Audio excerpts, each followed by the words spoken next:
They don't have Jim Bodini and Boot to the Head. No. Boot to the head. Loneliest number. No. Boot to the head. Are we gonna do the? You know that. Yeah. So I remember watching that cartoon at a Spike and Mike. That's where I saw it. I saw it when I was 25. That's awesome. Yeah, this would have been 96, 97, late 90s is when I saw it at a Spike and Mike it's a music 90s fest. Yeah, and it's before that artist or that animator made it big with Courage the Cowardly Dog. Right. That's like his big cartoon. He's done some other things too, but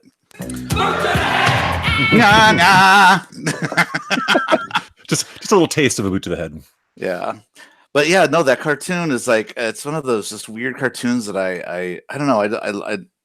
I love it, but it's like, it's just so weird. And the butt cheeks snapping. Yeah. Little clapping and then the snapping. Yeah, no, Yeah. I mean, that one actually was a bug in my ear, and like every once in a while, just like randomly it'll like come out of my mouth. I'd be like, ha, ha, ha, ha. And of course, nobody. I'm amazed that you got the reference. You know what's funny is like you bring up stuff like that all the time, and it's so weird that how like you bring up shit that I remember too or something. You know what I mean? Like Boot to the Head. Like who the fuck knows that? Yeah, everyone now. Yeah, everyone now. And actually, I actually caught myself like kind of humming / maybe a little bit of singing in my cubicle today at work because I'm like, oh, that's right, we have a show tonight. People talking in movie shows. Yeah, People so I had talking in both bed. of those. Yeah. People talking in movie shows. People smoking in bed. Yeah, now I have it at my disposal. I don't have to go to YouTube anymore. Well, So I don't know I if that's a good thing or not. I but, posted Dirty Birdie in the IRC chat, just for people want to check it out. He's got a really cool channel where he has a lot of his animations are up. Oh, no kidding! Like from all over the years. The John Dilworth. Yeah, it's Stretch Films is the name of his channel. Oh yeah, nice. He also shows you like him like just like this week he's posted stuff he's working on, like drawing and showing it to you. And Silly Dilly Universe. He's got some really funny cartoons in there that are like pretty old from the 90s and stuff. Like they're like shorts that he would do for Spike and Mike or whatever, you know, or Liquid Television. He did some stuff. Oh, that's right, Liquid Television. Yeah, oh, yeah. So that's a flashback. Really crazy shit. Yeah. So oh my God, I have so many Necros, Morocco, remember the cat that eats the old lady? Cat that eats the old lady. What's that from? I don't know that one. Was that a different cartoon or was by him? I don't know. Is Gak coming on tonight? I hope so. I want to hear that story. He's got a good story, and there's a lot of actually. You should share those updates. pictures. Yeah, you should share those pictures because that was pretty. Pretty funny. He's got to tell his story. I think Carrie's got some arcade stuff to talk about. I do too. It could be an arcade show. A real arcade show. And then we got to kick everyone off that hasn't seen Endgame, so we can talk about that. and Cobra Kai. Oh, I watched Cobra Kai already. You know, I started watching that, but the thingy didn't work that I got from Dirk. From Keith? Mm-hmm. It didn't. You couldn't connect in? I can connect to it. I can play anything else, but I can't play like I tried to play the first episode and it like just plays audio only. Oh, that's weird. I should check it. Actually, I should check it on my Apple TV here because I was playing it on the PC. On the it's an ASF file. It was weird ass. It was an FLV. Yeah, but yeah, no. Well, I can share because I watched Cannonball Run. It worked just fine. Because I paid for the premium for the 1 month and then canceled it, so I downloaded every episode, so I have them all. I was handing them out at my party on Saturday out here on discs or something. Here you go. Flash drives. Yeah. Oh, on thumb drives. I was so lit. Yeah, I'm like, oh, you haven't seen it? Here. Yeah. Yeah. I think I agree with you, Jim. I like season 1 better, but this is still enjoyable. Yeah. Yep. Where's Carrie going? You get back here. She going, Get back. you get back here. Nah. Yeah. So Jim, did you see that cartoon, that Dirty Birdie? Did you watch that Andrew posted? Oh no, I haven't. Okay, because that has another song that gets like stuck in your head after a while. Oh great, I'll have to save that one for a little later. Yeah.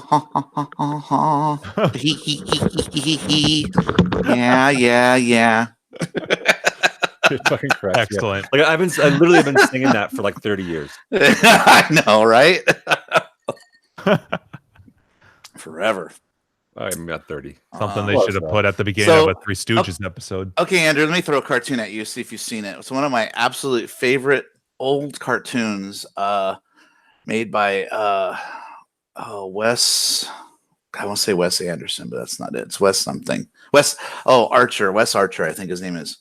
He's a art director who's done a ton of different things like Simpsons and Rick and Morty and oh god, all sorts of shit. Anyway, his student film that he did that was on Liquid Television actually, but I saw it long before that on an old show on USA Network called Night Flight.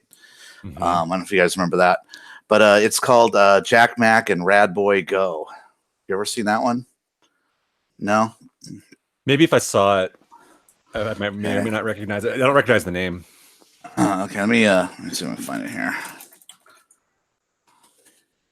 So this one is really unique because it's Wesley Archer. What's unique about this animation style he did was he took a frosted acetate. You know how animators will take acetate cells and they draw black ink on the top part, and then they paint on the back. You know how normal cell animations that way? Yeah. Well, what he did different is he took. I read an article on it. It's just amazing. He did something different where he took a frosted acetate where it's still clear, but it has a slight fog to it because it's frosted. And since it's got that texture, you can use colored pencil on the back. So he color penciled in the colors in the back, and he could do some shading and shit in it. So it's a really unique look. Let me post the link and just check it out real quick, just to see the style, just so you can see what it looks like. I posted it in the IRC, but I can picture what it's going to look like. So it's a. Still playing the. You have to watch this later because it's like really good. Have you seen that? That's fucking weird. I don't think I've seen this. It's about two guys that go out and get fucked up. They drink beers and drive over people, and they steal beer at a liquor store and run over people's dogs. Jack Mack and Rad Boy. Yeah, it's just crazy, and they end up causing the end of the world by the end of it. You got to check it out. It's really well done. Anyway, he got tons of work after doing this, and that was all on his own. He animated all by himself at I think Cal Arts, where most of the animators come from. The planet of animators. Yeah, the land of. That's usually your final. Your final is usually animate a cartoon of some sort. Right. Did you have to do that? Wait, actually, what did you get your degree in? I never got my degree. I know. I was going to college for a while, but then I got picked up by different places, and I was doing freelance. I was doing so much work. I'm like, what do I need to finish this college shit? Hey, that's not a bad. I mean, like this day and age too. Like that's a totally like with the price of college and stuff. It's like how do you? It's a tough argument this day. I think unless you're going for something specific like Carrie with law school and stuff like that. Yeah. Unless you have like some like real specific thing that you have in mind, I think it's a tough argument. Trade school. It seems to be a lot better. I mean, that's going to like a trade school model of actually walking away with job skills and something you can apply immediately, as opposed to I have my bachelor's degree in English. Look at me, I talk pretty. I talk gooder than you. Yeah, exactly. Was that a jab at my ex-wife? No. Yeah. But a lot of my stuff is self-taught. And, I have a portfolio of stuff, and I don't know. I was just doing so much work, and I was always getting hired at different jobs. I'm like, I'm already doing what I want to do, and so I don't know. I didn't really finish. So if I went into, well, I mean, if I could go back in time, I think a lot of people would choose things differently or make different decisions. But I would, if I didn't have any idea what I wanted to do going into college, I think I would have went for like a 2-year degree, went to like a technical college or something. Oh, totally. Because it's crazy that my vet, who she's like 40 something, 45 or something like that, and she still has a shit ton of student debt, and she's like, I'm going to be paying this for the fucking rest of my life, because it's just, and you can't get out of it. It's not like a house where you can just, I'm going to file bankruptcy. Come get me. Yeah. No, student loans, you're paying it no matter what. And who came up with that racket? Yeah. Banks came up with that. Yeah, you're paying it. Oh, I still, your kids are paying it. Yeah. Certainly your spouse. I mean, that's definitely like one of the big things is like, it's like, it's like you get divorced theoretically. That in some states, not all states, but some states, I think that debt gets split. And that could include student loans. Oh, it's awful. And I like how like Germany does it, where if you're interested in if you're interested in something, the company, a company will sponsor you, and you work that trade in school, you learn it, and then as soon as you get out, you have to work for them for like, I don't know, 10 years or 5 years or whatever it is. Servitude. Yeah, exactly. Yeah, that's what we call at $5 an hour. Right. No, but I mean that's I mean the only bad part of that is if you don't know what you want to do, but or nobody's interested in you.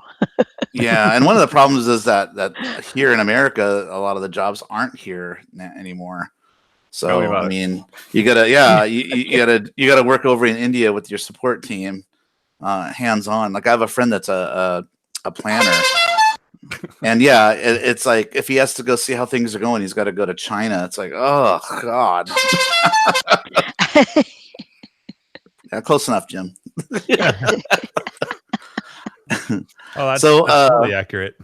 Let me do a quick intro to the show. Welcome everybody to the Arcade Hangout. We actually have arcade stuff to talk about today. Yay! Yeah. Okay. We're a group of friends like to get together once a week and talk about arcade games and Infinity War and Endgame. Spoilers. Yeah, no spoilers. We like to ruin movies. There's 5 people in the Let me know when I need to log off. Yeah. We're going to talk about how sad it is when certain people die in movies or live. We're going to ruin it all for you here. Yeah, on Arcade Hangout. Swayze dies in Endgame. Sorry to spoil it. And in real life. They brought a CG version of him in here for the big dance scene at the end. He put himself in the corner. Yeah. Anyway, I am one of your hosts, Mock, and welcome to the show, and welcome for coming back again. And we have, hopefully, Gak's going to join us because he's got a really awesome horror story to tell us. Yeah. And I think Carrie has some arcade news, and so does Jim, right? Yeah, we have some things to talk about, but not really news. I mean, I meant like arcade stuff. Yeah, I have things I can talk about. Cool. And there may be eating. Our disclaimers. Vaping. I wish it was like a Twitch stream where I could put like text up like the big like disclaimer. Yeah. This should be a segment for Carrie for like the lawyer disclaimer. Yes, oh, that's true. I should write something up and then I'll. Yeah, that'd be funny. You did get official. I'll do that. If I ever get a little vaping. Some terms of use, like for downloading. Eating. Yeah. I'll write something up. Picking stuff out of our teeth.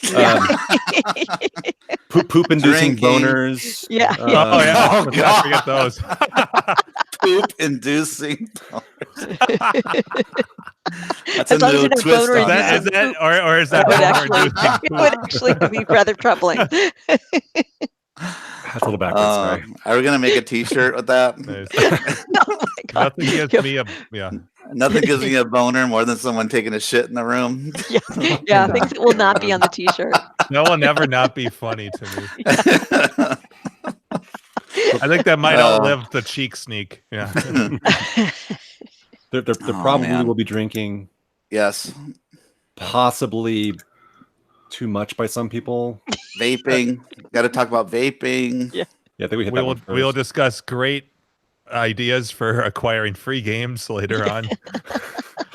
Until that idea is just pounded in your head. Yeah. And we're going to argue it regardless if there is a debate going on. Yeah. Even if nobody disagrees. We're going to teach you how to avoid going to houses that look like a house of 1,000 corpses. Let the bodies hit the floor. Cue it up. Get yourself turned into chili. Something. The meat grinder. Yeah. Right out of a Tales from the Crypt episode. Right. Well, Jim and I just started watching the show Hannibal. So we were only one episode in. Oh, yeah. But that seems appropriate. Oh, I like it. Yeah. So hopefully Gak, we should text Gak to talk about his story. I'll hit him. He's having technical. Hit him up? He's having gagical difficulties. Oh, is he? Oh, not again. We need to have a perfect. Someone needs to go to Gak's house and do a PC repair party. I know. Forget about cap kits. Yeah, he's got kegs. He can provide the booze. Yeah. First of all, you got to throw away this old laptop as old as this. It's like runs like a potato. Potato powered. Potato powered. Yeah. You plug it in the potato in a glass of water. Yeah, it doesn't sound like it's even a good connection problem. Yeah. Well, I'm pumped because my computer. Oh, shut up, Dave. All right. Fuck you, Dave. No, we had what? Orange Whip isn't here, so I know. Yeah. He's Sorry, contemplating Dave, the Fire Escape Dave from Buffalo Nachos. Yeah. I hope he does have them. But my computer was making so much noise when I would do this chat. And was it your computer? It wasn't like your furnace or something? No, it was the fan. Holy shit! I took it off and I blew some air on the fan today, some compressed air from the canister, and it's was it just a smoke cloud? There was enough, yeah, but it seems like it's not going crazy. That was the noise. That zzz. Wow, I thought for sure that you had like some sort of furnace or something was going on in the background. I didn't think anything. Well, I had the dehumidifier, but I usually been shutting that off. But what you were hearing, because it's right underneath the mic and it's picking yep. It's on my desk and right underneath is the tower. Wait, so I'm hearing it again. Well, it's it's minor compared to the other. No, I was making a joke. Oh, because you're making the sound. I'm like, I'm hearing it again. Oh, I get it. Yeah, I'm slow. You're going. Do it again. No. One more time. And I'm like, it can't just because my friend, he's a tech guy and he did the team viewer thing and logged on my computer and like, you don't need all this shit. Took it off, and then it seemed like after that's when it started. Like, I don't know if I thought it was the hard drive spinning or it was loaded all that porn. Yeah. It was only when I was doing this chat that I would hear it. Oh yeah. Oh no. But it seems to be good now. I don't hear it. I mean, it's a little bit, but not much. No, I can't hear it. So no, it was super loud. Yeah. Well, good job with the yeah. Well, I bought the air a month ago. Blowjob. Super blow. Super blow. You gave it a super blow. And I have an empty house. I can even turn the games if I want, but it'll be too loud with the stupid gyrus track mode. Oh yeah, it is a loud, very loud attract mode. I'm looking at your your plexi there on it. I'm thinking my plexi's too dark. I ended up getting mine was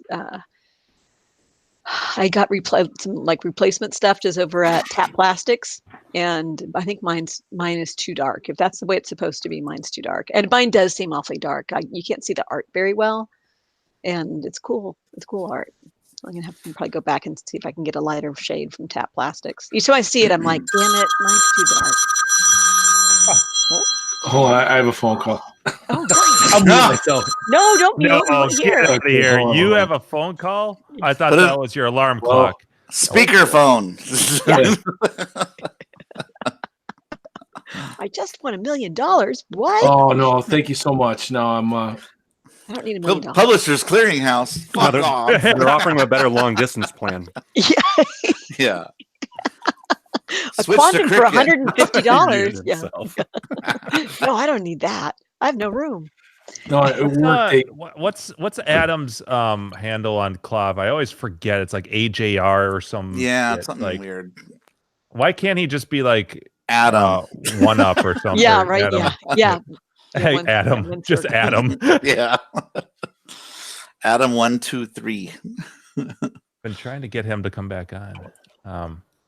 It's not like he's saving the world in other countries or, working on a bazillion things and being a father at the same time. And doing pole position demo. No, he doesn't do that. Yeah. Every year, just dangling that carrot. Yeah. And for a while, I was like, Buffett hasn't been on for a while, which really surprises me, actually. Yeah. Yeah. I for a while I was like, oh, yeah, maybe I'd get Adam's pole position, but I have a working pole position.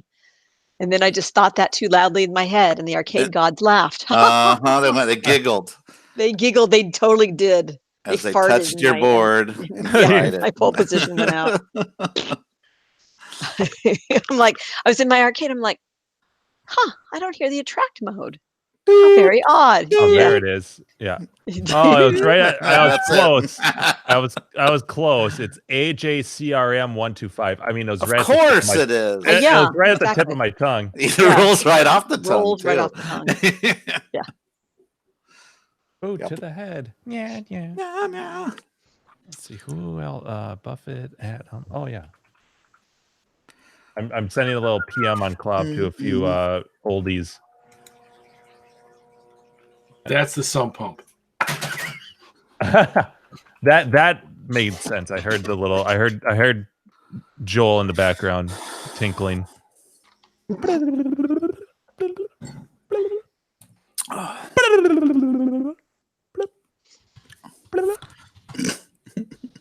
I'll just keep doing this until the silence is broken. He pushes out the final squirts. Oh, no. So who's going to talk about the arcade stuff? We got to kill time till Gak comes back, if he comes on. He's got some sort of lighting things or problems. I'll give my quick update and get that out of the way, because I know everyone is so excited about my project after talking about it for months. Good, I can go take my shit.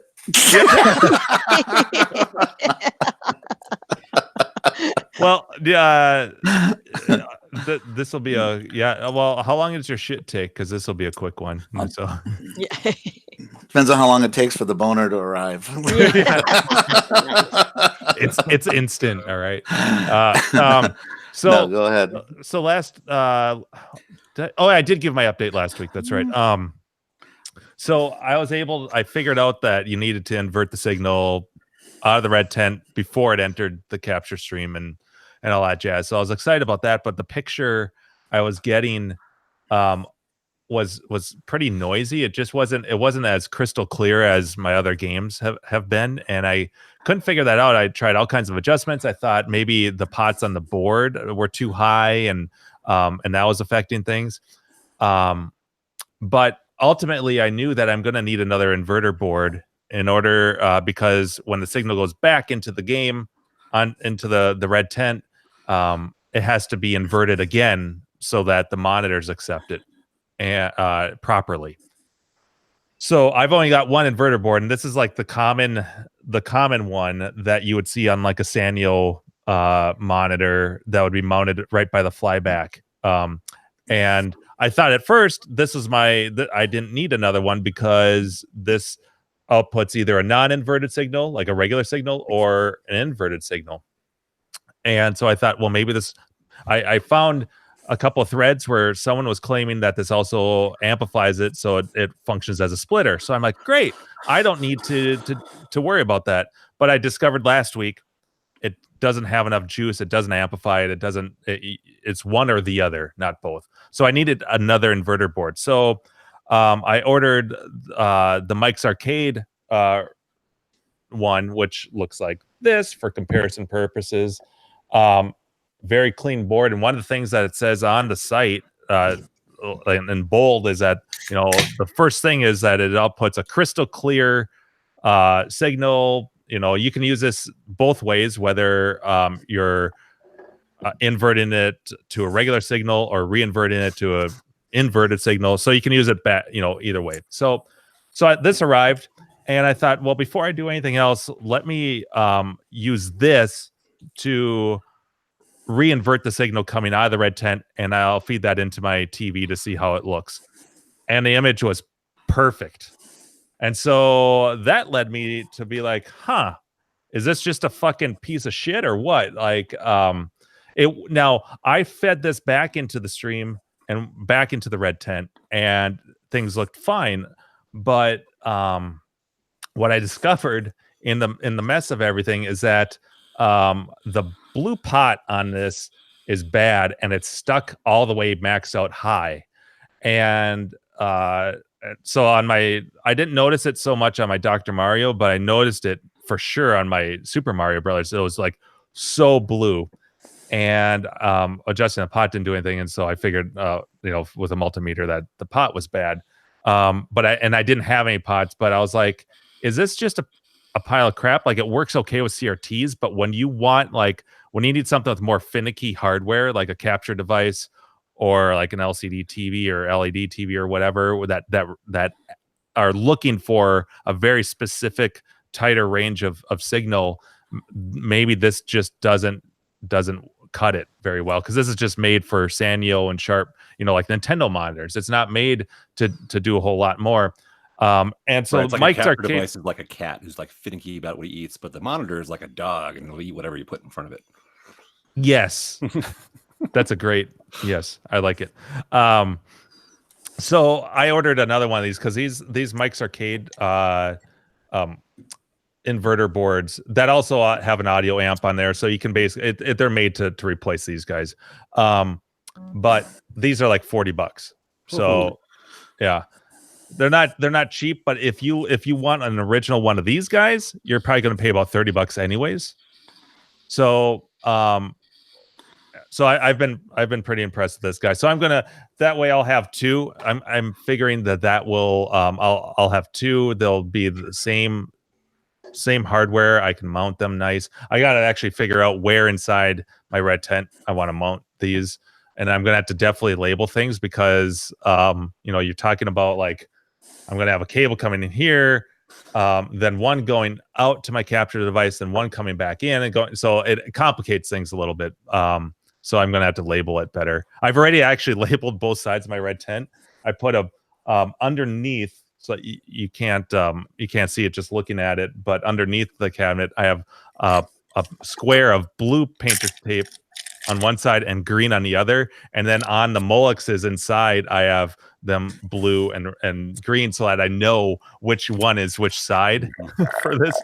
But anyway, so so that's all solved. I was really happy with the signal. Looks freaking great.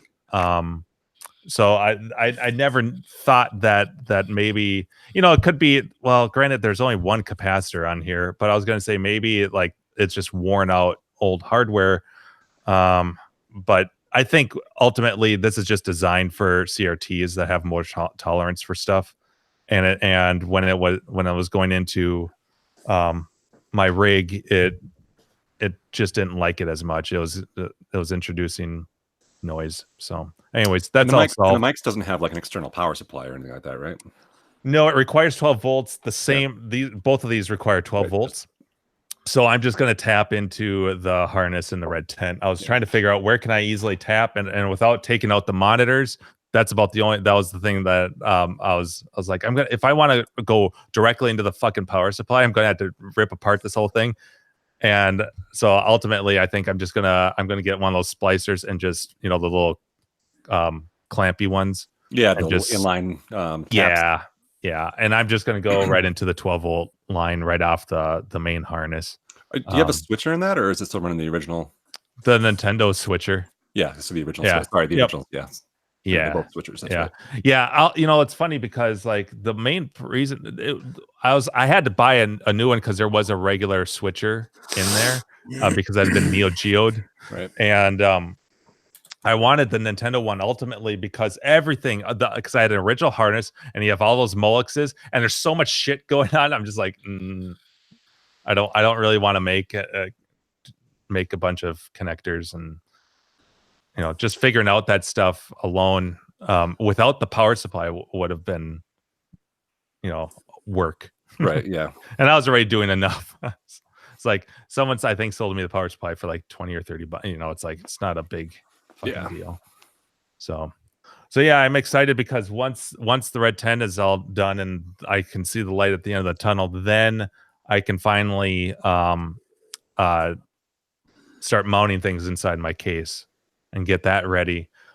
This last week I've been working on my some of my streaming stuff, like stuff for OBS and whatnot, and learning like what will be the best settings, and like I've been working on a little animation for like be right back and all that stuff.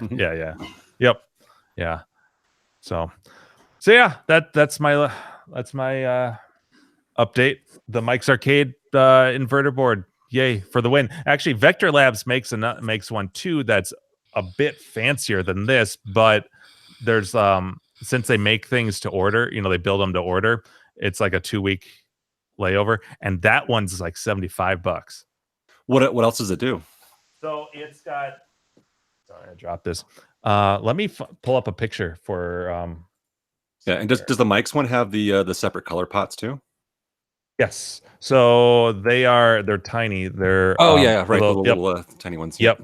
Gotcha. So the Vector Labs one, they call it a universal monitor adapter. It's funny because I don't even know how I stumbled upon it, because when I was doing searches for inverter boards, it wasn't coming up, and I somehow stumbled across it, and I closed the window, and then for like the next week I was looking for it again. I couldn't find it, but yeah, it's called a universal monitor adapter. The big here, let me share here.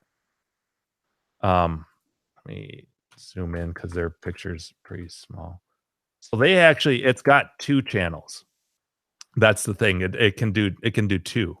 So so if you read here, it's got 2 separate inversion channels and sync separators and all that stuff. So is that for using like 2 monitors in like a Play Choice or a Red Tent? I think well, no. I think it's mostly meant that you can I guess essentially invert a signal twice, but I think it's just kind of designed for simplicity as far as like connectors and stuff goes, but it also separates the sync into so it's not all combined. So really, yeah, you could use just about anything with this and invert the signal. It just seems an audio amp on it. Yep, just like these other ones. Yeah, but so it's it's a little more robust. It's got, you can see it's got you got your Nintendo connector here, or you can use like a separate horizontal and vertical, and it's got the positive and the negative sync. So it's just a little more easier with, you don't have to do as much, I think, to use it. So I guess the name universal video, but I wouldn't call it a universal adapter. I'd call it like a universal inverter board or something like that. But I emailed them and I'm like, how do I order? Because I've never ordered anything from Vector Labs, and they don't have like a cart. Nope, you just email them. Yeah, I didn't. Yeah, so they said that it would be about 2 weeks. So he's really good in his time and well, he in the past, I have no idea. I haven't ordered from him for a couple of years probably now, but in the past he was always super duper good about turning stuff around when he said he would once you order it. Oh, I liked. I was like, wow, this looks pretty promising. I love that because here's the other idea I had in my head was that the Nintendo boards output, their style connector, they output 2 composite sync signals. So they have 2 grounds, and then they have a composite sync, and then it goes and then that gets split up, if I recall. I think they have the RGB, 2 grounds, and RGB, 2 grounds, and a sync. Is that 6? RGB, yeah. Mm-hmm. So I was thinking that since I have 2, when I was doing my conversion, I was running both those grounds and whatnot. Ultimately, I was thinking, well, maybe I have my TV and running through my splitter and everything doesn't like the fact that I've got this I'm running a vertical and a horizontal sync rather than just a single horizontal sync, like JAMA kind of does, because that splitter board is looking for a single negative composite sync because it's JAMA standard. And so I thought, well, maybe since this separates everything, maybe this would actually clean that up. And maybe that was where I was running into my noisiness. But that ended up not being the case ultimately, because so that was my other idea. That's why I was like kind of eyeballing this as another alternative. I was like, okay, I got the mics, I got this one. But I wanted to try on both, but I'm like, fuck, if I buy, I'm looking at like I'm looking at like the price of a fucking monitor chassis to just correct, this one thing. So I was happy that the Mike's Arcade one worked. So that's why I didn't really hesitate to buy another one.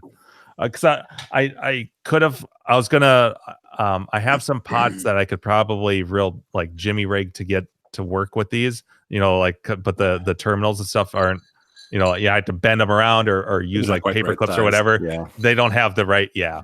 So I was gonna work on that. And I'm like, now I'm gonna put a fucking Mauser order in if I want to get the right pots and pay for the shipping and all that shit. Like, what for another whatever $20 or what? I'm just gonna get another fucking Mike's Arcade. Plus they'll mount nice together. It'll work out. So. Yeah, that's a handsome package there, Jim. Well, thank you. Yeah. And this is my last fucking game of wiring all this shit up. I can't, and then I get to finally start recording my video about this whole process, this whole setup. It's been quite the journey I gave myself. It's not like this is something I've had to do to fix a game. This is just like, I have to keep reminding myself, remember, this is just like a fun recreational project. Not everything works. Yeah.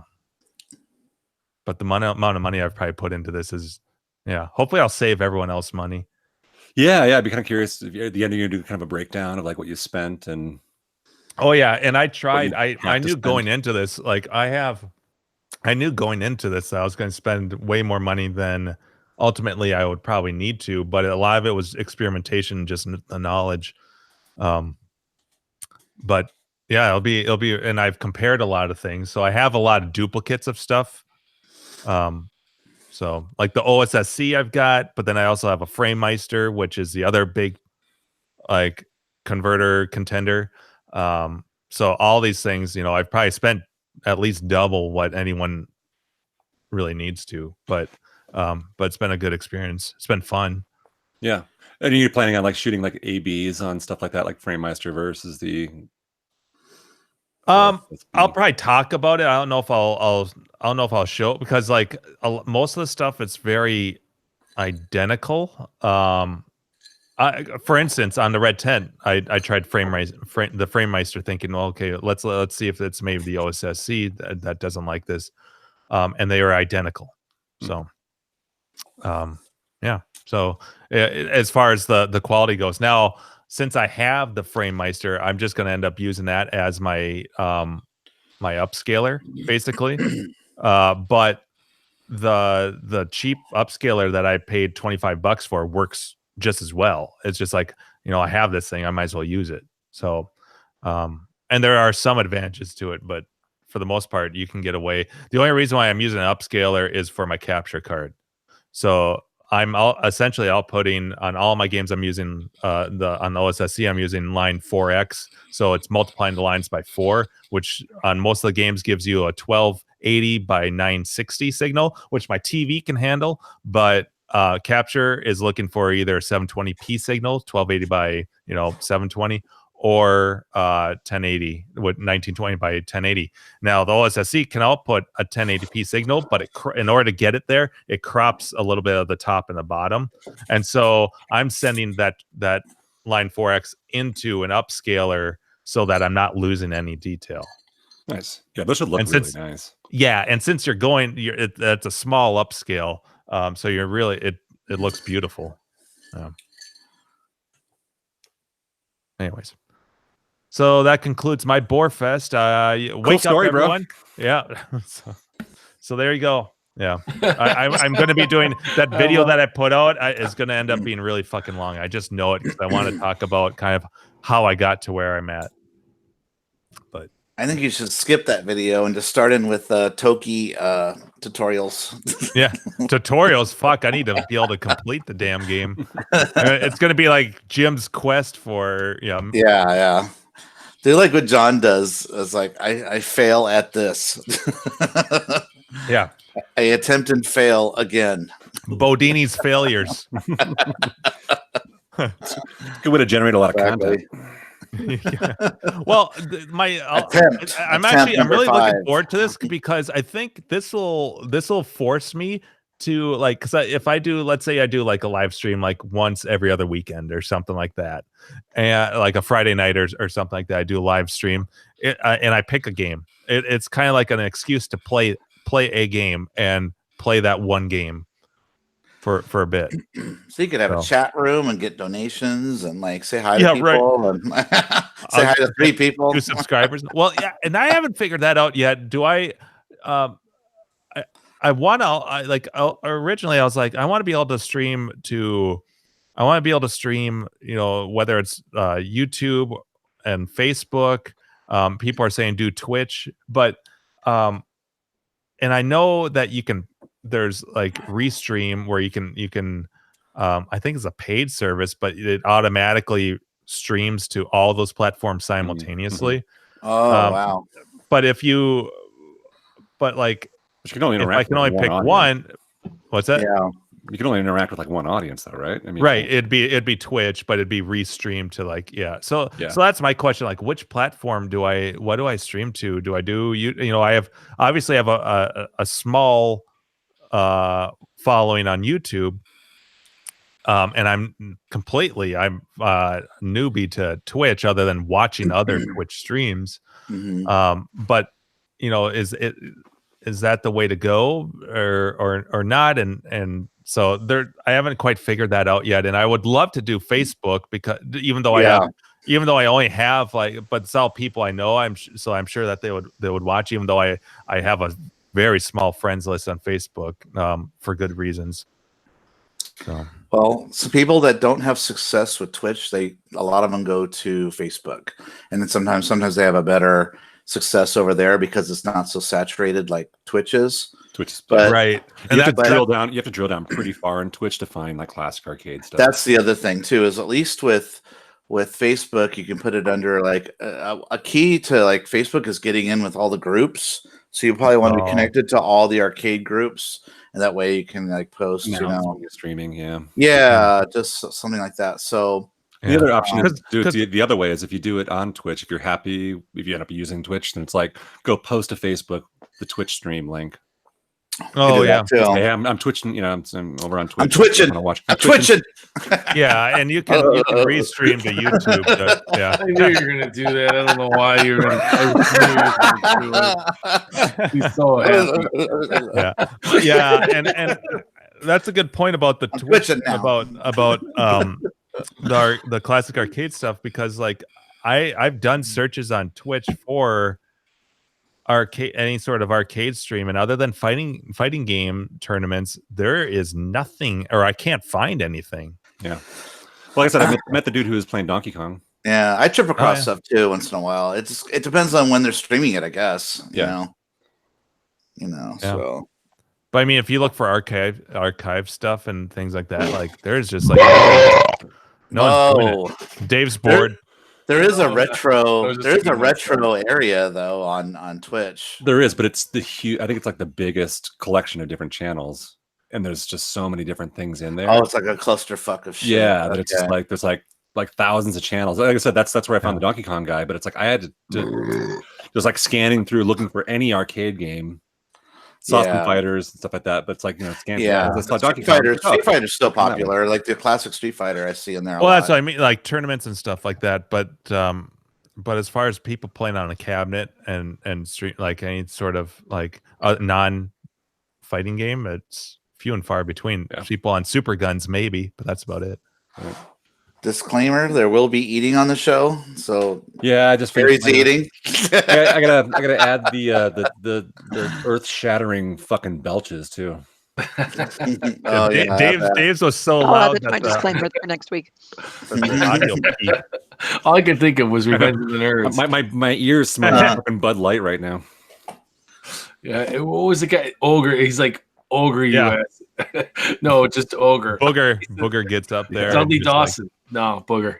And Ogre's fucking name. Burp is terrible too. Yeah, like, it's just, anyone could. Your burp you just did was better than Ogre's burp. Ogre's wasn't that. Yeah, that good. Hey, I have to give a shout out because if you guys, a guy I know, we were talking about. He's been doing a podcast for 3 years, and he put a link to ours on his Facebook page, I believe, or his site. It's called One More Distraction. He's a local Buffalo guy doing it for 3 years. He's funny as shit. I haven't listened to his podcast, to be honest, but I want to because the guy makes me laugh. Talks about, what did he say? Movies, politics, Buffalo tech, all this shit. It's called One More Distraction. He's got a Facebook page at One More Distraction on Facebook and Instagram, or Bed Distracted One on Twitter. That's his account or whatever. Be Distracted. Oh yeah, Jesus Christ. Fucking A. I just sent that PM on Distracted One on Twitter, man. Yeah. Buffett's mailbox is still I'm gonna listen to it. And if you guys want to listen to it too, and then let me know, because he goes, oh, you got one? He goes, I'll cross-reference you on ours. That's awesome. But he's a super cool guy. And look at Steve's already yawning. Sorry. You're yawning with that, and you stayed awake for Jim's tech. I was sleepwalking through that. Buffett, clean out your fucking PM box on Clove. It's still full. How do you expect business? You can email me at the Arcade Buffet. I've been missing a lot of posts on Clove since fantastic. Yeah. Any good gossip on Clove that I've been missing? I kind of scanned through it today, but I didn't see much. Today, people were talking about well, I know the one guy who said about Sneak Fest. Oh man, it's not going to be, and it's true. The bar may not be open. I tried to. I was getting right after I read it, I was calling, but they're not there in the evening because it's not season. But it doesn't really matter if the bar is open. If anyone's local wants to be, I mean, we're going to be drinking in the cabin. We're going to be hanging out. That's where it's at. Yeah. Yeah. I mean, it's like the beers are ridiculous expensive anyway. Yeah. I mean, that's the wonderful thing about us having a cabin that's going to be home base. Yeah. So I mean, you can make your own picklebacks. Yeah. I mean, it's all good. I'm going to bring the crock pot, or Leo's going to bring it. We'll go get the dogs and this year. And I got to talk to Leo, but about what time it started on Friday. But yeah, I mean, it's not as big as past years. In fact, Leo posted pictures today. I mean, if you look, I mean, but it's a ball, and not everybody who was there was in that photo either. There's locals and a few other guys from Canada who just come and hang out in the bar, and it's a good time. So if anyone is local in the Northeast and wants to show up, Leo and I are going to be there, and a bunch of others. But you're all welcome. It is fun. It doesn't have to be 100 people to have a good time. It's all good. I needed some pizzas and some Bud Light, and it's a good time. You don't get nothing and like it. is how like it's kind of the cohesive groupiness stuff. Like I'm bummed I can't make it this year, and I would be there, but for the fact that I have no dog hair, because that just was the wrong. Unfortunately, that ended up being the wrong dates. But I loved like the candlepin bowling. Like there was the the fact that it's a little smaller of a group really allows for everybody to get to know each other. And yeah, the party's back at the cabin. Like we didn't party very much at the bar. Everybody just goes back to the cabins. We done with games? All right, let's go. Yeah. We were actually all looking for excuses to head back to Nassau. Yeah, I just need 5 people for cards. That's it. And even if it doesn't happen, it's gonna go heads up with Leo. Can I play remotely? We'll put a laptop in your seat. Exactly. That'd be awesome. And like the other guy we'll just have somebody. All right, you don't know how to play. Just you got to just show these to the camera, and then Jim will type in the what he wants to do. Fold. Call, raise. Yeah, that's right. So just you sitting right there, dude. That would be hilarious. Let me great Futurama shit. You start around, I'll just PayPal you $20 and be done with it. Yeah, straight. Yeah. Cards with retards. I know Jim's calling Miss Steele from Minneapolis. All right, Miss Steele. I got 3 cards.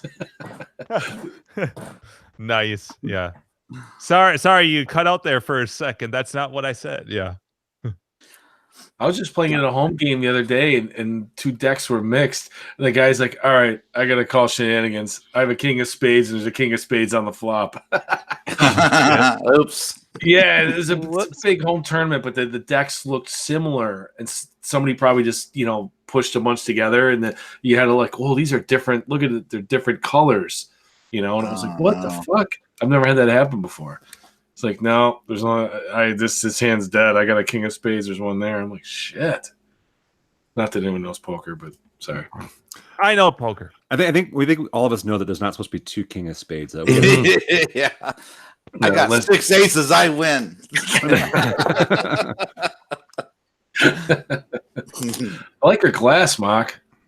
Oh, thanks. Yeah, he's got a great looking glass. Is that glass or plastic? Glass, tight glass, and it's got nice cranberry and vodka in it tonight. It looks like it would. Have you put that in the dishwasher? Yeah, lots of times. Yeah. Oh, nice. No, it works fine. Yeah, he's pounded that glass. Yeah, it's not like that Pac-Man thing that's now just a glass. Yeah. Was a Namco Pac-Man glass. Now it's a glass. Did you guys my supply? Did you guys watch that horrible Sonic trailer with Jim Carrey in it? I got halfway through it. Oh, isn't it? You can't even get through a 3-minute trailer. I can't even fucking get. I'm not a Sonic guy. It's funny. A guy from work tonight tried to show me, and I'm like, I walked away. I'm like, dude, I gotta do something. So I was like, bad. It's they painful. couldn't even get the character to look decent. Like, he doesn't even wear gloves. He looks like a fucking teddy bear, a blue bear. Yeah. Oh, it's just awful. Yeah, it's very right there. Creep factor up to 11. Kill it with fire. Yeah, it makes me wonder.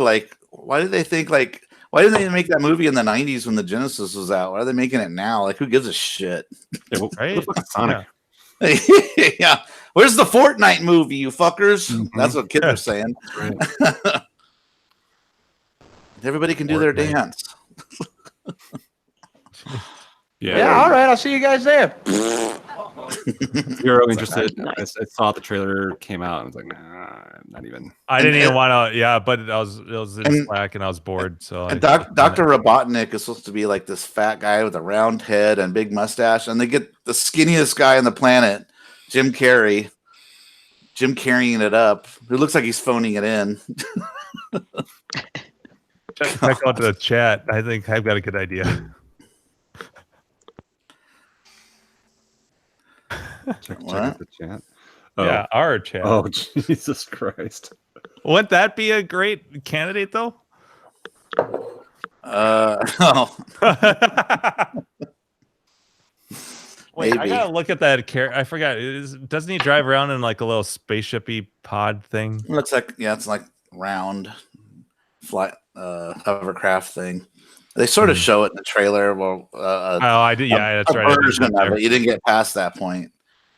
Yeah. So Jim Carrey's still acting. Wow. I know. It's like he comes out of retirement or something, and he's doing. He comes out of retirement for terrible movies. Yeah. Yeah, that's the thing, and he's totally doing like a.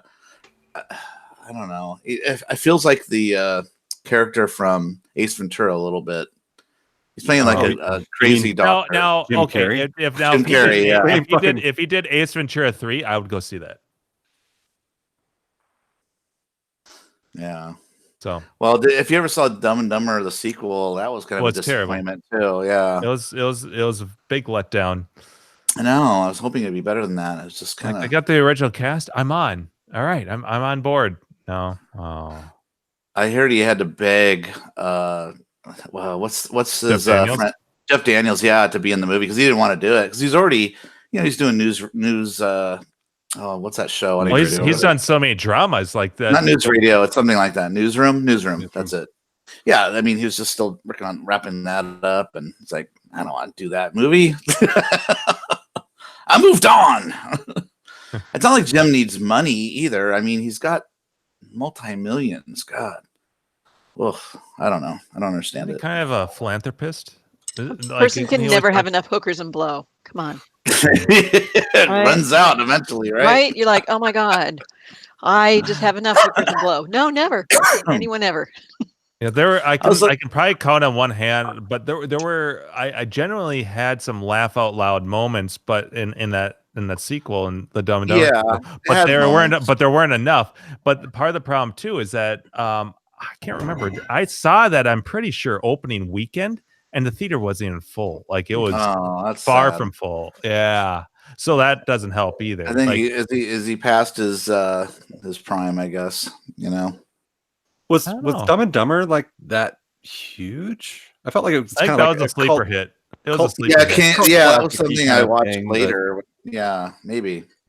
I remember watching. I remember everyone was talking about it, and like people were talking about how great it was. But I was at the time I was like 14, 15 maybe, and there must have been other big movies out or something that it just kind of like brushed past me, and I didn't actually watch it until I was probably in college, and I'm like, how did I miss out on this? This is the funniest thing I've ever seen. Like it was kind of that sort of thing. Yeah, but I missed out on a lot of stuff though. There's actually a lot of older comedies I wish they would re-release in a theater, even though they don't really do that. But like, I would love to go see Airplane and Top Secret and all those movies, like stuff like that in the theater.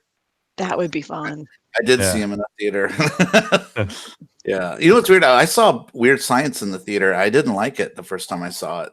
That was stupid. Yeah. That was a stupid movie. I go, this is stupid. And then it grew on me because it would come on HBO like every hour.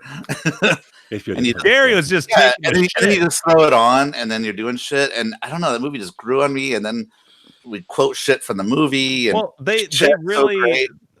I mean, it's not meant to be believable. They just they make fun of themselves with the whole thing. Like they just like when they're creating the girl, and then all of a sudden you hear the ding, like the microwave. That's done. Yeah, and Robert Downey Jr. is in that movie too. Yeah, he's a little baby. Yeah, he has a space between his teeth, I think, in that film. In fact, speaking of Robert Downey Jr., I was looking at what he got paid for, like Endgame and all those. Oh God, he gets paid like $50 million, and everybody else gets like $5 million or $3 million or whatever. He gets paid the big paycheck. But he also started the whole fucking thing too. Yeah, and he's been in that series the longest, I guess. And I'm wondering, if I don't know, it's just yeah, Christ. I mean, how many Marvel movies has he been in now? Yeah, yeah. If you include it's like small little cameos and stuff, even like because he was in like he's in those movies too. So I wonder what he gets for that little role in the Homecoming that he had. He's only in it for like 10 minutes or 5 minutes. Like $5 million. Yeah, I know. So let's see, all three Iron Mans, all of the Avengers. Let's see. Plus Civil War. Okay. So that's 8. Then he's in Spider-Man. Shit. I bet he's in at least half of the movies. Yeah. He's not. I don't think he's in any of the Thor movies, is he? I don't think so. Oh, Buffett's coming on. And it looks Hey, with his What's going Christmas. on, y'all? Buffett, you gotta clean out your fucking PM inbox. No one can PM you on Clav. I know. It's because you need to email me. I've tried to keep it full so people email me. Oh wow! Can you set up like an auto response that says email me? Yeah, I wish you could, but the problem with the PM box is you can't search for anything with keywords and whatnot. So I can do that in my email. Yeah. So Wow. why you just don't like PMs on Clav? Or I know. I know. I haven't. we could at Maybe least could get have the an Easter Easter egg. bunny bags, Yeah. right? Yeah, remember? Because Yeah, I need to. we at least just had Easter. Yeah, That's right. I know. You- I need. You're, it's you're- perpetually Christmas where Buffett's at. He lives at the North Pole. It's always ho ho ho up here. Every day is Christmas.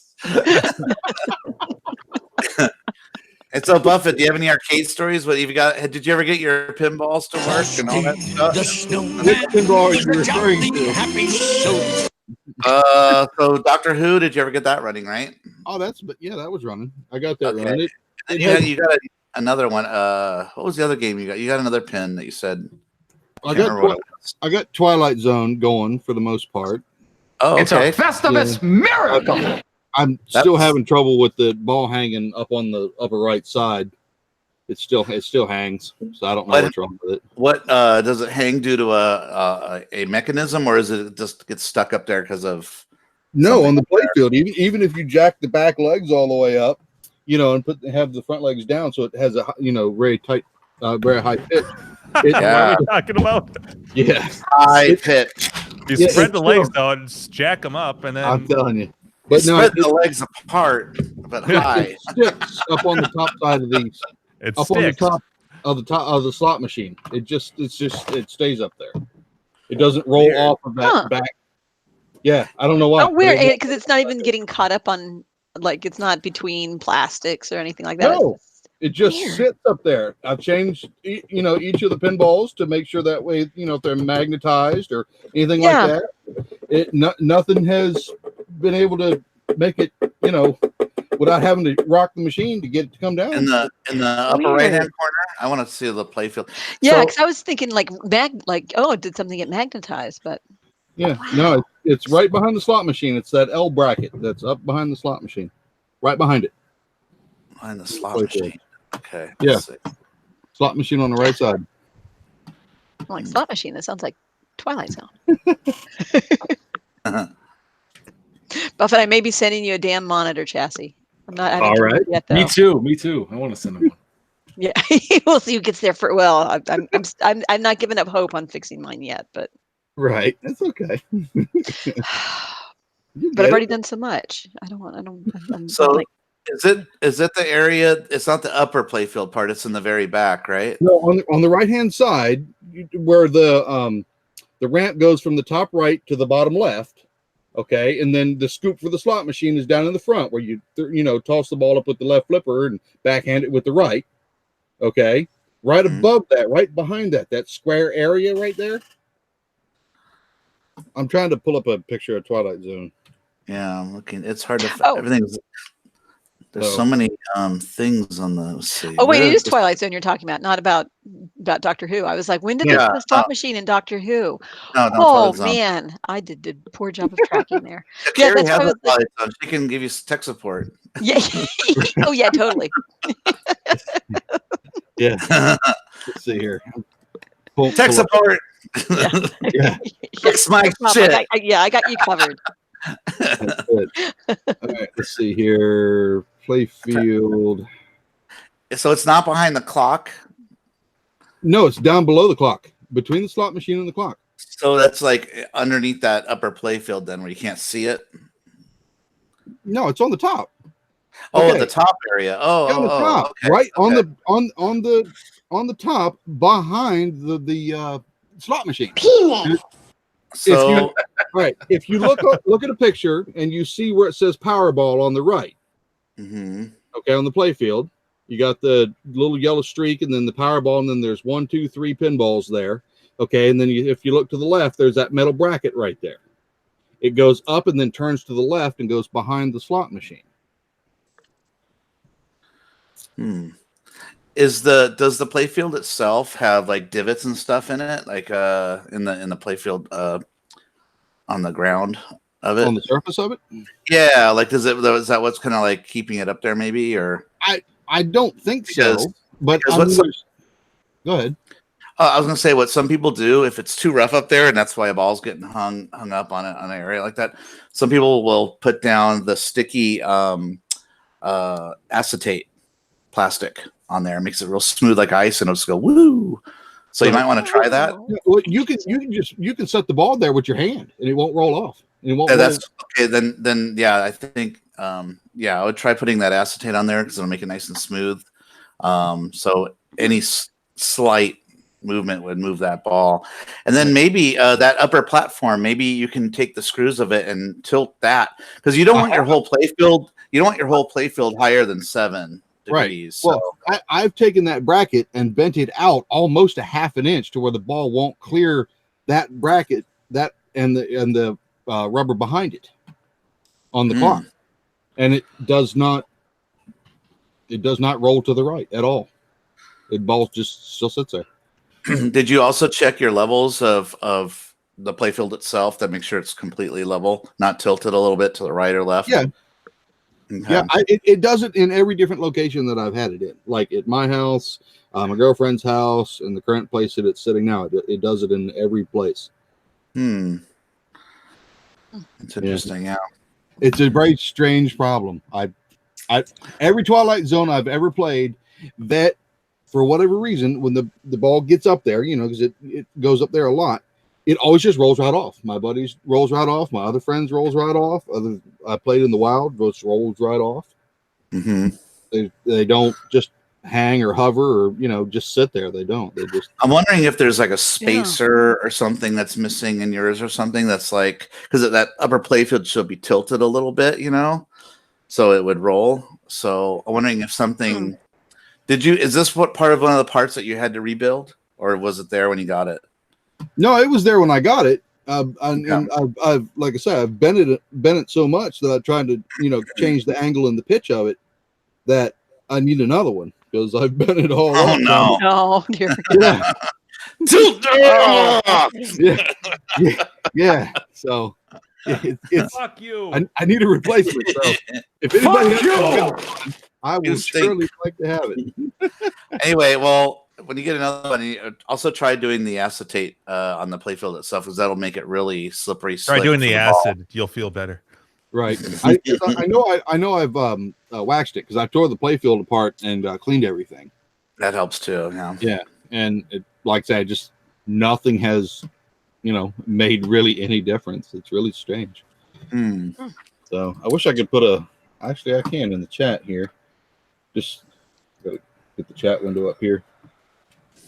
That's the picture I'm looking at on IMDb. That's the picture I'm looking at. Oh, that's a good picture of that area. Yeah. And like I say, you see right there on the right where you got the power ball on the right and you got the 1, 2, 3 pinball. There's 4 pinballs. It's hard to see them behind that plastic. But that metal ramp to the left there. It's this is down, but it goes up and it turns left and goes up behind. Yeah.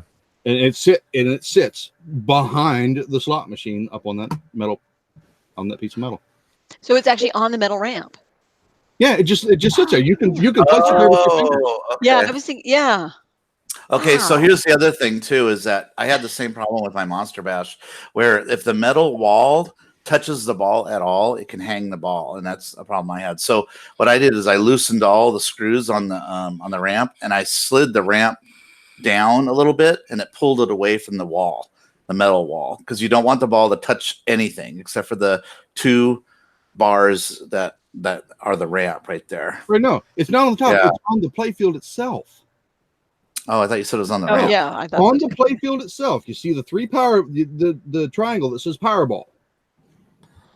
Okay, on the right hand side, you see you got the gum on. It's pointed down. You see that metal piece to the left on the playfield, not the ramp above it.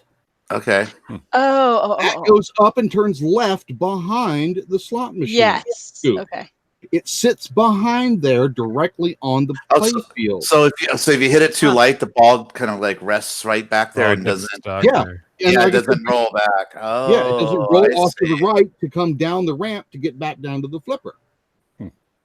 Huh. I would put something on the playfield like a little doubled up piece of acetate or something, so it would roll off again. Just so it can't just sit still. Yeah, so it can't just sit still right there. Yeah, let's say that, and that's really. I mean, there's other small issues with it, that I'd fixed. There still need to fix over time, but that's the major one. It sits there, and then you have to tilt the machine to get it to roll off. So you can. And then you tilt it. Yeah, so it's really annoying. Mm-hmm.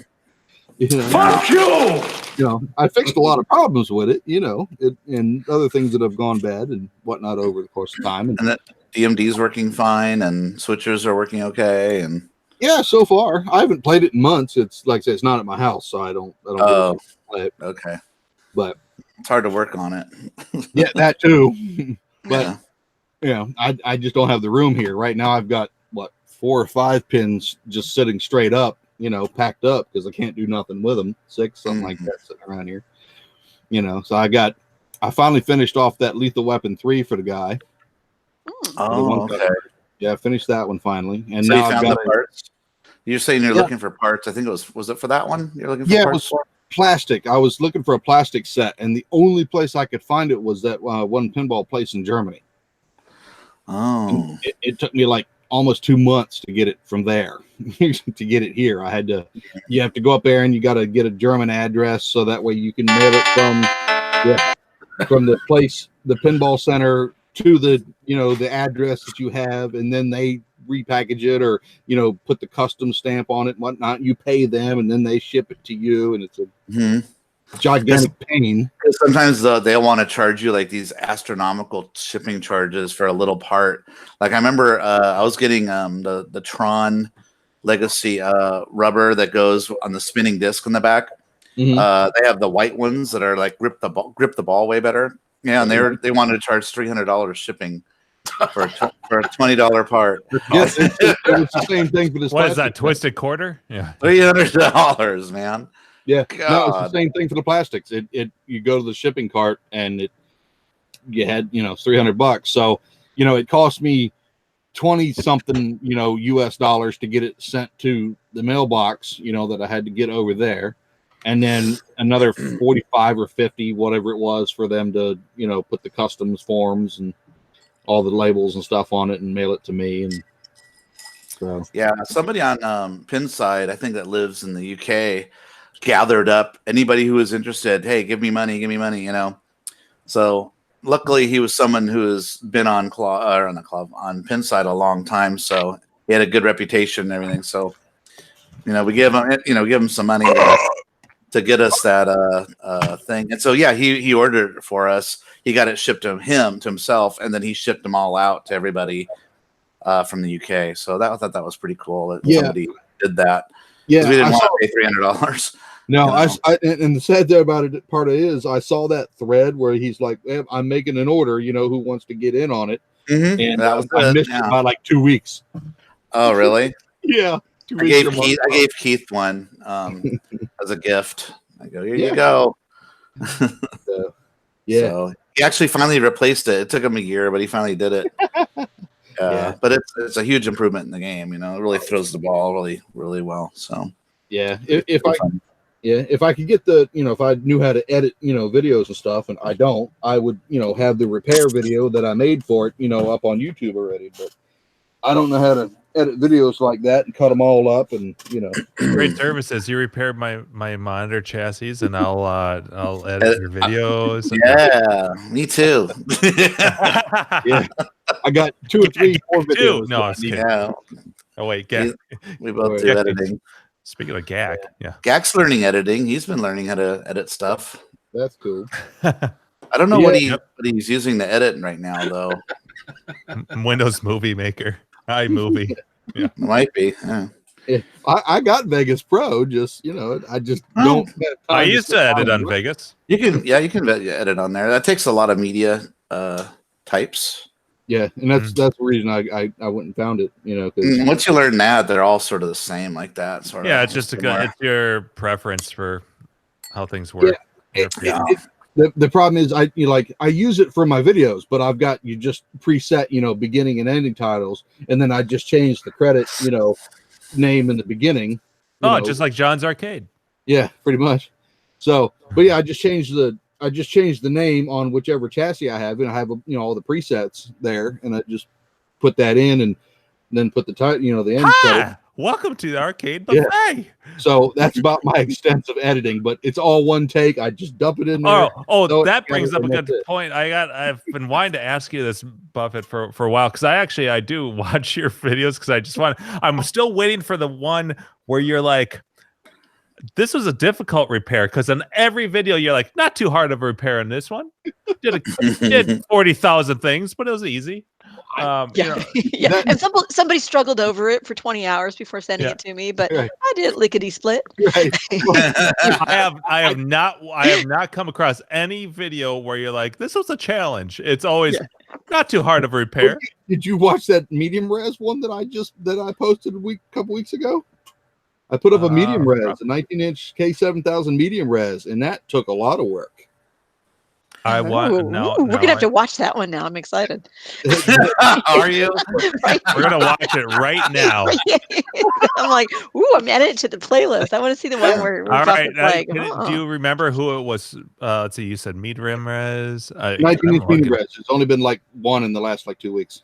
19-inch. Oh, is that from Carrie M? 19-inch. Oh, because I didn't watch this one. All right, let's listen to this one. Ha! Wait for it. Hi, welcome to the Arcade Buffet. We have another 19-inch K7000 medium res. It's for Carrie M. Wow. This one was not an easy repair.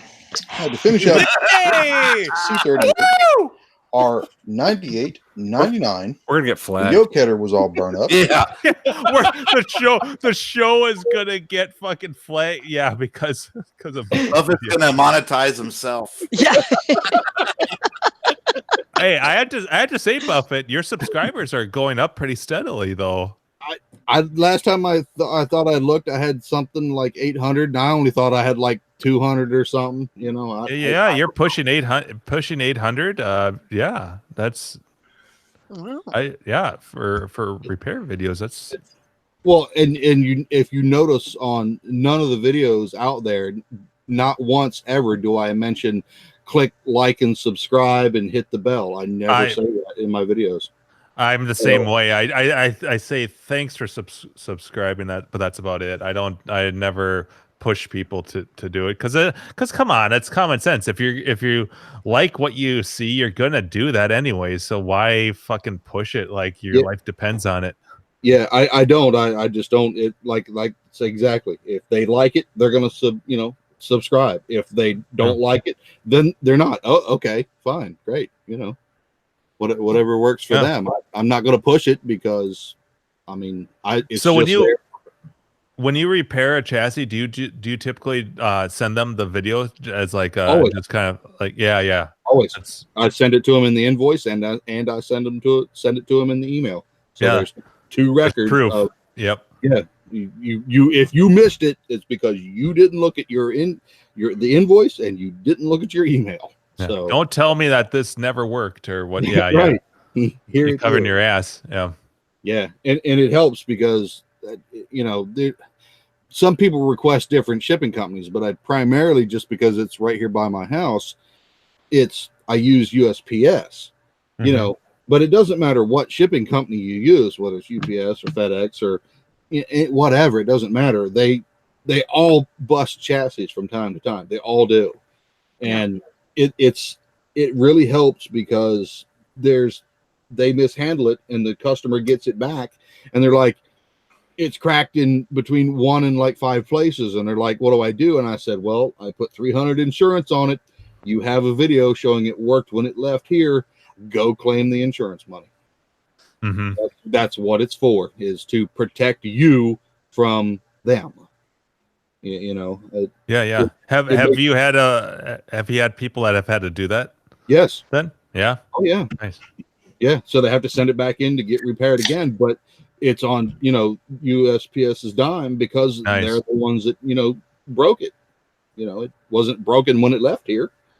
It should not be broken when it gets That's cool. like, I'm glad that's a good system then that works, obviously. Yeah. No, absolutely it does. It helps protect, and also it helps that, I've been doing it for a long time now, of course, but it helps when you learn how to pack things correctly too. So they can't say, "Oh, well, that wasn't packed properly." No, you did a video on that, I think, a while back. That's how I pack them when they go back. It's depending on what chassis. Once you pack, you never go back, or something like that. Yeah, so it's like, how's that work? Andrew's follow this advice, and unless they crush the box, which they do from time to time, it should get to me and it should get back to you. I don't know about Andrew, but in our experience, UPS has been flawless. Yeah, do a great job every time. All corners rounded for free. Yeah. We'll roll that square box up on your porch. Right up and down your steps, if you ask. That's so kind of them to round my corner. Yeah, free fireworks are included. I usually have to pay extra for that service, but they just round them for free for me. Well, Buffett, I love I've told you this before. I love your video on how to pack something just because of the sound of your voice. You just sound disgusted and saddened by humanity. like people are such dumbasses. Let me tell you how to pack a chassis, people. Like, it's just like, this is a resignation in your voice. Is so funny.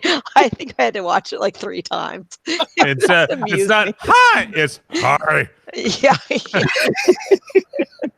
I'm, just trying to get to the point, I know. Oh, and then I felt like I was going to be judged. I was like, oh shit, because we know each other, we're friends. And so the time that I did send you that K7000 chassis that you fixed and looks fantastic to this day, I was like, oh shit, I have to do a really good job. I want to get the A from Buffett on like good packing job. I would have been so embarrassed otherwise. I'm not the teacher or whatever it is, but I just want people to protect their investment. Right? Exactly. So it doesn't show up more broken than what they sent it to you as. Right. Oh, it's getting fixed anyway. I'll just toss it in this shoebox. You would be surprised how many chassis I get that have just either one layer of bubble wrap, or they just put it in the bottom with like one layer of newspaper, and then there's like 2 packing pillows. Yeah. I'm like, apparently they didn't watch the video in my email. Yeah. That's it, man. And then sometimes, and then the other half of the time, they're packed to the gills. They use bubble wrap, they use packing peanuts, they use newspaper, and they pack everything right, and when I pull it out, it just goes all over the place, all over the desk, and I got to clean it up, which is not a bad thing. Yeah, it's better than the alternative. Like a refrigerator box strapped to a pallet. Yeah. Yeah. For a neck board. I've gotten chassis in where you pick up the box and it just rattles. Yeah. Oh, God. Oh. It's like just caps and shit flying around inside. There's cardboard around it. It's fine. Yeah. It's inside the cardboard. Yeah. Broken width coils and broken linearity coils and it's terrible. Yeah. And so please, folks, if you want it fixed, please protect your investment, because it does cost extra for shipping damage. Yeah. Now we know. And knowing is half the battle. It takes me extra time to repair that. You want it back sooner than later? Well, you got to help me out too. So please, is all I ask. Please. A little PSA there. Yeah. But all in all, like, I get a few chassis like that, but most of them are pretty good for the most part, you know. And it's just if you don't pack a lot of packages, you just don't think about it. You know, like how they get, you know, boxed and packed and, you know, tossed around. You just don't think about it. And everybody here probably knows, how many times have you gotten something from Amazon that has zero packing in it at all? Yeah, all the time. It's like, has a couple balloons in there. Right, but one single little air bubble thing. Yeah, air balloon. These are all brand new things, and they're like, well, fuck it. If, you know, they're not going to pay extra for packing because, like, they'll just replace it. Yeah, that's it's true. a little bit more difficult with, like, you know, rare games and chassis and PCBs. Yeah, I got a game PCB recently, and it was like, luckily it was working, but somebody had their way with it at the post office, and it was not particularly well packed, and there's fecal matter all over. Yeah, it. well, I took pictures of it before I opened the box. Did you get a boner? She sent me a picture, and it was like porn. You're all yeah, I'll be right back. Smell it. Oh. Rub and sniff? No, wait. Or sniff. But so I took pictures of the packaging in case I had to file a claim before I opened it up, so I could prove what it looked like. Like, it had some like gouge mark, amazingly it actually worked. But yeah, the packing of that PCB, it was a 2-board stack, and I take it back, I'm sorry, it was a 4-board stack. Wow. And I was really underwhelmed. But yeah, got lucky. What board was that? It was Elevator Action. Oh, it was. Okay. Yeah.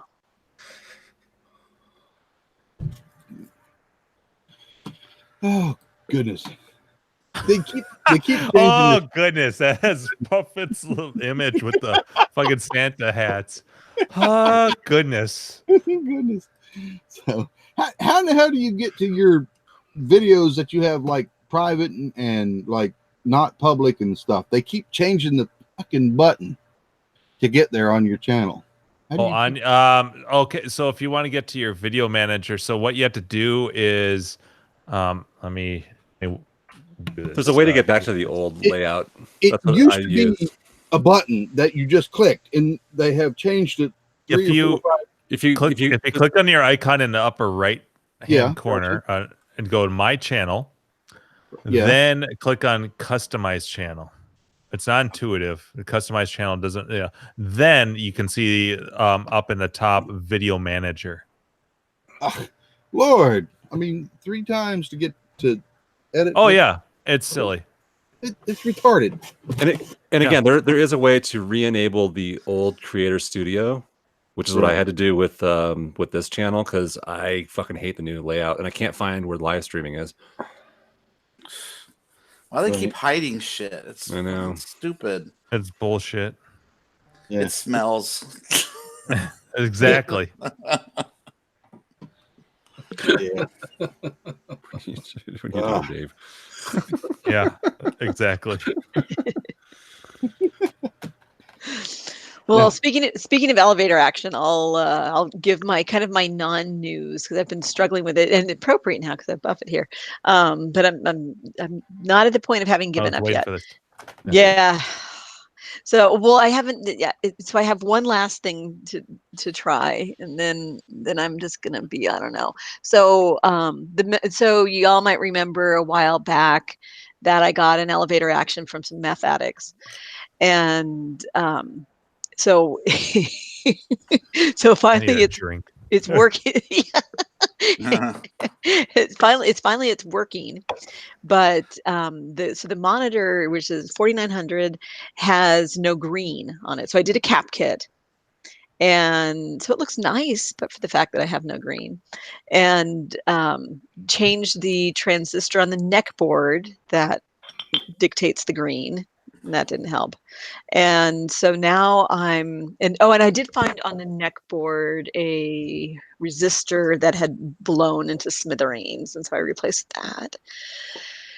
And so the 49, and what I should say is the neck board, and wish I had pictures. When I pull it off, because I was going to actually try to pull it and do some more work on it tonight before the show, but I worked late, so I didn't get a chance to. But the neck board is really beautifully Frankenstein. Like it's got cracks in it, and it has, like jumpers running through it, and it's actually probably amazing that it looks as good as it does, given it's a fucking Frankenstein. It's ugly. It's really ugly, and somebody obviously gave it some love. Like they did their best to make it as workable as possible. But man, that neck board's ugly. I don't know what happened to it. All I can think, I don't know, maybe somebody was walking with it and fell or something. It's got some serious cracks, but again, it's all, it's jumpered and all that. So for the 4900, there's a couple of transistors on the main chassis that also dictate that also interface with the colors. And so there's two of them. So last night I removed I removed both of them, and they seem to test okay, but I swapped out one of them. So I swapped colors on one of them, and I forgot it's like the 207, or I forgot it's like the 402. I forgot. I'm not looking at the numbers, but so one of them I swapped like basically what would be like the green and the red, or the green and the blue. I don't remember which. I don't know what color I swapped it with, but I'm like, okay, so if it's this one, then it should then I should lose my blue and get my green. And reinstalled it, and no change. I still have no green. So I'm going to try that with the other transistor that dictates the green, and see if that does any good. And then after that, I'm a little on the stumped side, other than maybe the adjustment pot, unless there's just something inherent with, or just something to do with the fact that maybe the neck board, because it's just seen such a rough life. Maybe there's something involved. It's had better days. It's definitely had better days, and I wish I had an extra 4900 neck boards. I could just like swap that in and see if that's what it is. I thought for sure I had one, but the ones I got 46s for days, but I got no extra. I got no 49 to play with. So that's where I am. I've not had a chance. I was hoping before the show to do the final switcheroo. Yeah, on that and I'm convinced transistor. It's not a tube, because you would at least get some sort of. It wouldn't just be completely gone. Yeah, it's gone. So I think it's something chassis related.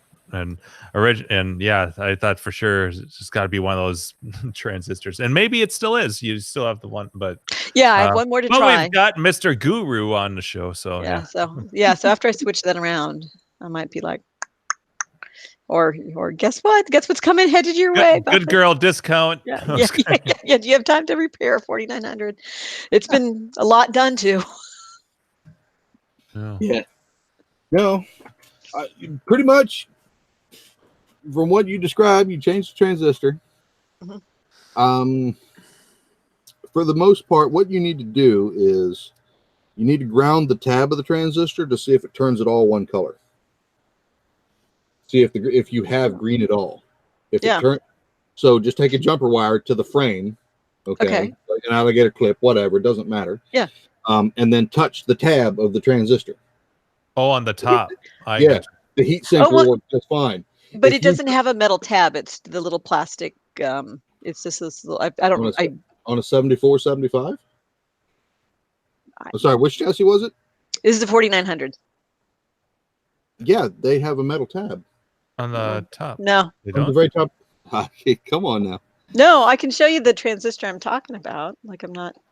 I'm talking about the main drive transistor. Oh, I was talking about the transistor that I haven't changed yet, because the other one, because I already changed the one with the metal tab. I put a new one in there. Right. Well, what I want you to do is I want you to touch that metal tab with a wire that's grounded. You don't hold it there very long, but when you touch it, it should blow. It should turn that transistor completely on. Okay. And your screen should just flood 100% that color. Oh. So take an alligator clip, clamp it to the top of that metal tab, and then to the frame of the monitor. And that would be regardless of the other transistors that are involved with that green, with that color. Because what you want to do is you want to know if your drive transistor is the problem. If you touch it and you don't get green, that means you have a break in a pad or something somewhere from there to the neck socket that goes to the pin of the tube. Oh.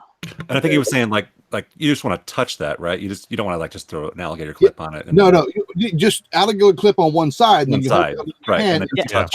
either on the frame or the transistor, whichever Right. one you want to do. It doesn't make a difference where you clamp the alligator clip. Yeah. But yeah, just tap it. It should blow the color of whatever transistor it is. It should flood the whole screen with that color. Oh, interesting. Yeah. Yeah, It'll that will tell greenify you. Yeah, that will tell you potentially if your color transistors are doing what they're supposed to for the main drive transistors. Yeah. So if you don't get color there, then it's a break from there to through the neck board somewhere to the neck socket to the pin of your tube. There's a broken connection there. So you can tap all three and they should all do the same thing. Don't do them all at the same time, of course, but just one, then go to the next, then go to the next. It's also, if you don't have a rejuvenator, like if you've got a stuck color or bad color in your tube, it's a little bit weak, or it's got like a short and it comes and goes kind of thing. You can tap that transistor and it turns it off and on violently, because you're just turning it right on, grounding it. And you can sometimes clear small shorts in your tube on your color guns doing that.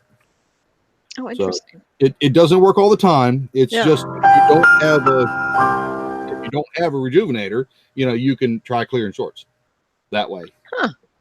Yeah, to get a little more life until you can find one that find somebody that has one in your area or whatever. I have to say I never thought about the tube being bad on one of these. Me either. That I always assume that it's something to do with the chassis. No, because if the emissions and stuff are really weak in the tube, when you touch that color transistor and ground it out, ground the red, the green, and the blue, you will see how good or bad your tube is. Because if it's really dull, if you get green but it's really dull, well, you need to get your tube checked. And if you touch red and it's really bright, and you touch blue and it's really bright, well, your green's probably having troubles. Yeah.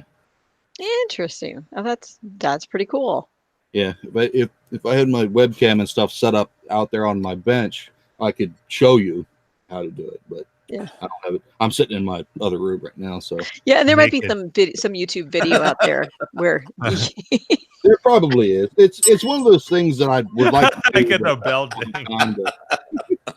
I just don't have to take all this video and stuff. I don't have a cameraman and whatnot. Yeah. So because sometimes you need two hands to point and then the other one to do whatever you're describing. So that way, because then sometimes on chassis and other things, it doesn't have to be a chassis. You're trying to get somebody to focus on a certain area. You know what you're talking about and you know what you're looking at, but they don't. Right. So you can't hold the camera and put a finger in there and use the other hand to Carrie, what are we talking about here? I know, right? Yeah, exactly. I'm like, I wouldn't even be able to touch it and look at the picture. That's gonna take somebody holding a mirror, but I'll try my transistors first. Well, you saw my Cheyenne setup where I had every freaking ottoman and chair and stacked up with the mirror taped to the top of it, so I could pair of binoculars so you can actually see it. Yeah, pretty much. Yeah. No, that's usually how I get shocked most of the time when the monitor's out of the cabinet and I'm working on convergence and I've got my arms in the back trying to make adjustments, and then I get zapped by the fucking yoke terminals as I'm fucking looking at the picture. That's usually where I get shocked the most. 600 to 800 volts is fun, right? Oh, it's a fucking super bitch slap in the face. That's how I describe it. No, it's worse than someone shitting in the same room. Which is another gag story. Where the fuck is that guy? I know, right? He can just join us from the dark, drinking warm beer. Thank you very much, Buffett. I appreciate the now you have something to try. On that. Yeah. The 4900 suffer from cracked solder joints a lot. So the neck boards crack, the chassis can crack, like just even handling it. Like if you pick it up by the sides and then you let it hang, you can crack a trace from time to time. If you accidentally, another thing that it happens is when you removing it or installing it or whatever, handling it, you'll hit the vertical transistors, the heat sinks that are on those. They just stick up the ones in the middle of the chassis there. You hit those too hard, you'll break traces. Wow.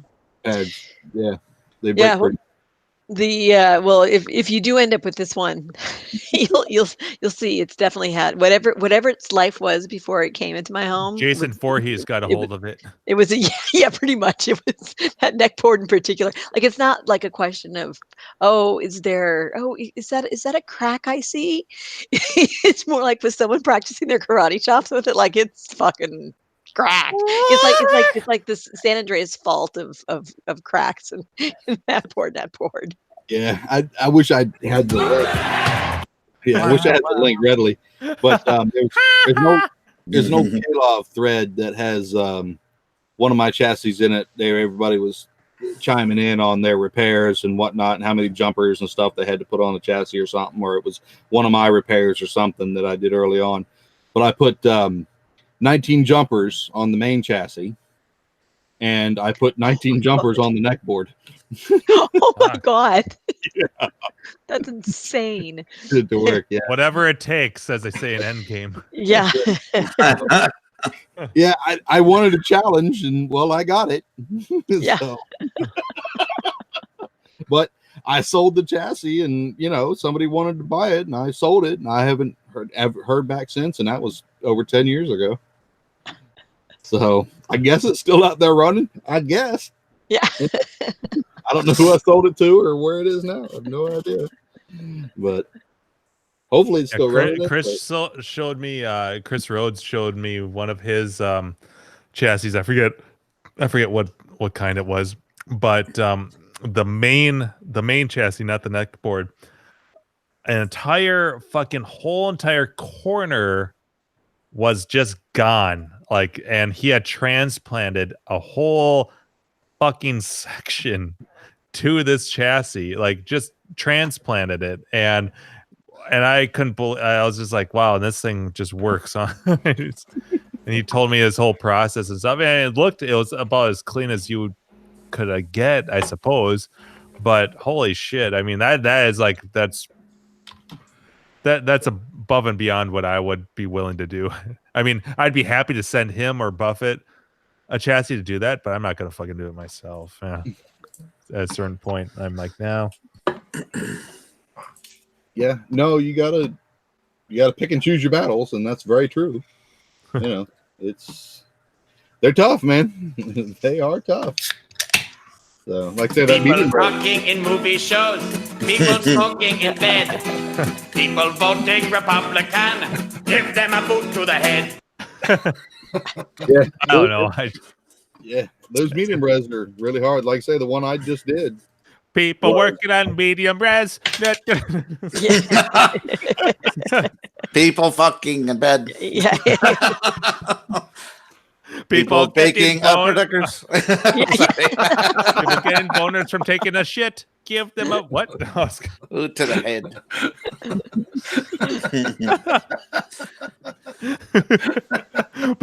That's just how we end every story. Boot to the head. Yeah. Yeah. Boot to the head. That's pretty good.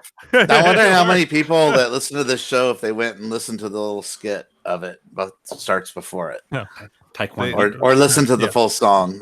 25 new views. Oh my God! Hey! Jack's here.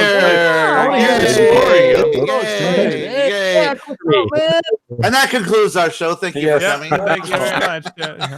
Found someone you have, I would say. All I know is I hope shit doesn't catch on fire while I. Oh God! Whoa, what's going on? I can't wait to hear this story. All right, get to the story. Good story. Let's tell a story. The Booze Hounds return. What a joke! All right, am I interrupting someone else's story? By the way, sorry if I am. We were just to the head. Just fart and shit jokes. We need you. All right, well, let me normal things. I'm gonna turn this camera around so you guys can see what's going on. So I installed these lights, right? I have these 6 lights. I don't know if you can kind of see them up there. So Alexa, set lights to 15%. Oh shit, I did it wrong. And a half. Alexa, okay, there, that worked. 3.2. Oh, that's so cool. I love it. You probably can't. It probably can't still make it out because the brightness is crazy. Alexa, set lights to 5%. Maybe you probably kind of make them out a little bit. Oh yeah, we saw it change. Yeah, you can see the change. Yeah, that's awesome. Almost more in the shadows than in the lights. So 5% still pretty fucking bright. Yeah, and well, it's dim in here, but the way this camera recognizes it, like marquees are always blown out and stuff. So anyways, I got these 6 lights hooked up, and I had them on the same circuit as these 2 fans. I started out by hooking up the 2 fans. That was all good. As soon as I hooked up the 6 lights, this like 2 weeks ago, it just nothing worked at all. It popped the circuit, it blew the fuses on my remotes and all that shit. So then I ran a third line into the wall. So I have one switch goes to the 2 fans, another switch goes to the 6 lights above here, and then a third one goes to the lights out in front of the garage. So yeah, you can kind of make that out there, but so I don't know what I'm doing wrong, but there's a 3-way switch for the 6 lights. So are you guys familiar with electrical stuff? I'm kind of learning as I'm going, but so a normal switch is a single pole switch, which just is it's got a black wire, a white wire, and a ground. And you tie the neutral, which is the white, together. You tie the grounds together, and then your black wire is the one you split in the middle of your switch. That's a regular 1-way switch. So that's easy to do. As soon as you do a 3-way switch, it makes it a pain in the ass because you have what's called a hot or common wire, and then you have the 2 wires which are called travelers, which is a black and a red wire. And if you do them in the wrong order, nothing works. So I just kept going back and forth trying to get all this shit. And actually, so I have it. You have power. You have power point and 2 travelers. You have to know which one you're using. Okay. Yeah, and that's where I still suck at. I'm about as good as that as a cap kit. So, currently, what I had to do was one of my 3-way switches. I tied the lines together, the 2 black lines and the 1 red, which is the hot and the travelers, or whatever, the common and the travelers, and then that makes the other switch work fine. So I got it working okay now, except for there's a circuit on the wall behind me that is supposed to be tied into the same circuit of the light that's out in front of the garage, and it just keeps popping the circuit on the wall. The light works outside fine, but the circuit behind me, so none of the games come on behind me, and my beer fridge has been turned off for like 3 days. I didn't even realize that. Oh no! So my beer is all like 66 degrees now. No! What a pity! Yeah. I'm impressed that it took you 3 days to recognize that. That's impossible. Good job there, Gak. That's impossible. You cut back a little. So, let me see. Ugly cry face. I'm gonna try to. Let me see if I can do this right here. Boot to the head. So I'm trying to do themes with the arcade, as I'm calling it. Oh, what is this? You having theme parties? It's bullshit. Bear with me.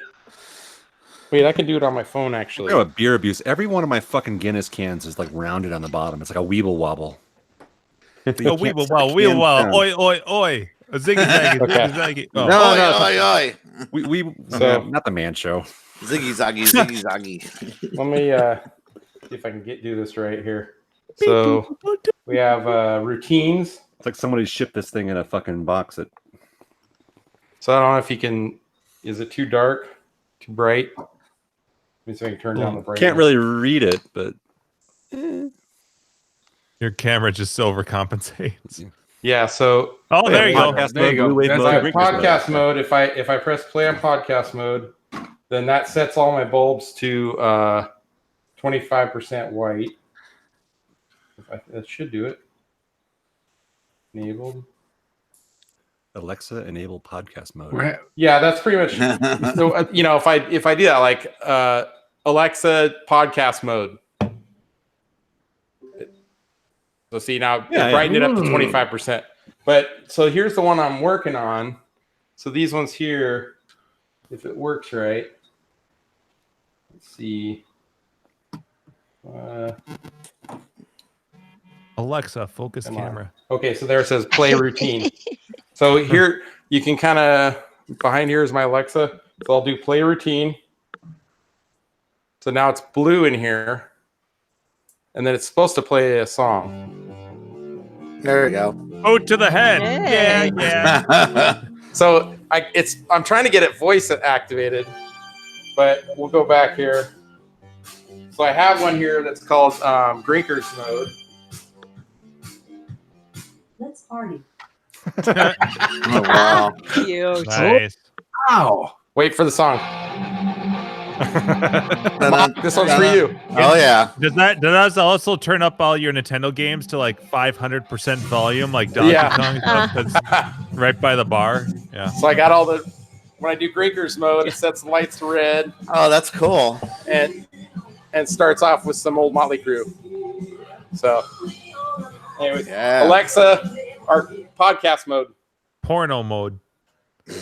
There, now we're back to normal. Roxanne, don't turn off the red light mode. Alexa, off. Alexa, off. Yeah. Shut the hell up, Alexa. Yeah. Fuck you. So, yeah, anyways, that's been one of the things I've been trying to put together here, but Cool. yeah, it's not been easy. So it's pretty neat though, Chris. Yeah, that's cool once you get it going. Mm-hmm. Thanks. I was thinking about getting something like that for the arcade machines. The one bulb can change. So I have all 6 different bulbs that colors? are all voice enabled, and you can set them to different colors or all the same color. How much are one of those bulbs? About $10 or so each. Really? But you can do. Orange Whip got some from China for like $3 each or something like that. He bought like a bunch of them. Yeah. That's amazing. So, Yeah, it really is. but now your games don't work? I have dreams of getting it working good, but I haven't worked on any of the games. I've just been working on the lights. I got insulation above the garage now too. So starting to prep it for a hot summer. Next will be the air conditioner, but and I have the paint and everything. I'm going to paint the ceiling flat black, the walls blue, and get the air conditioner on the wall, and then start focusing on the games after that. But I kind of want to set the room first, so that's kind of where I'm at on that. I need to open my beer here. Is this a story or was there another story? Oh, yeah, there's another story. Yeah, he has a story. good story. No, that's I figured this is very interesting, but I felt like you guys built it up like he's got some kind of crazy story. I love that story. So he's got to get his pictures ready because he's got some cool pictures. I have them in Slack, so I don't know. I can't really do it easily with my laptop here because I don't have Slack up on my laptop to screen share. I don't know if maybe Andrew, do you have the ability to do that?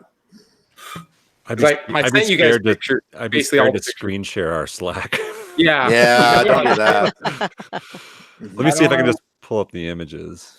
Yeah, there's a way to do that. Like if I open up one I image. put a link in the chat for you. So, you'll. Oh, awesome! Thank you very much. Yeah, you'll like if you like my packing video, you'll like that one too.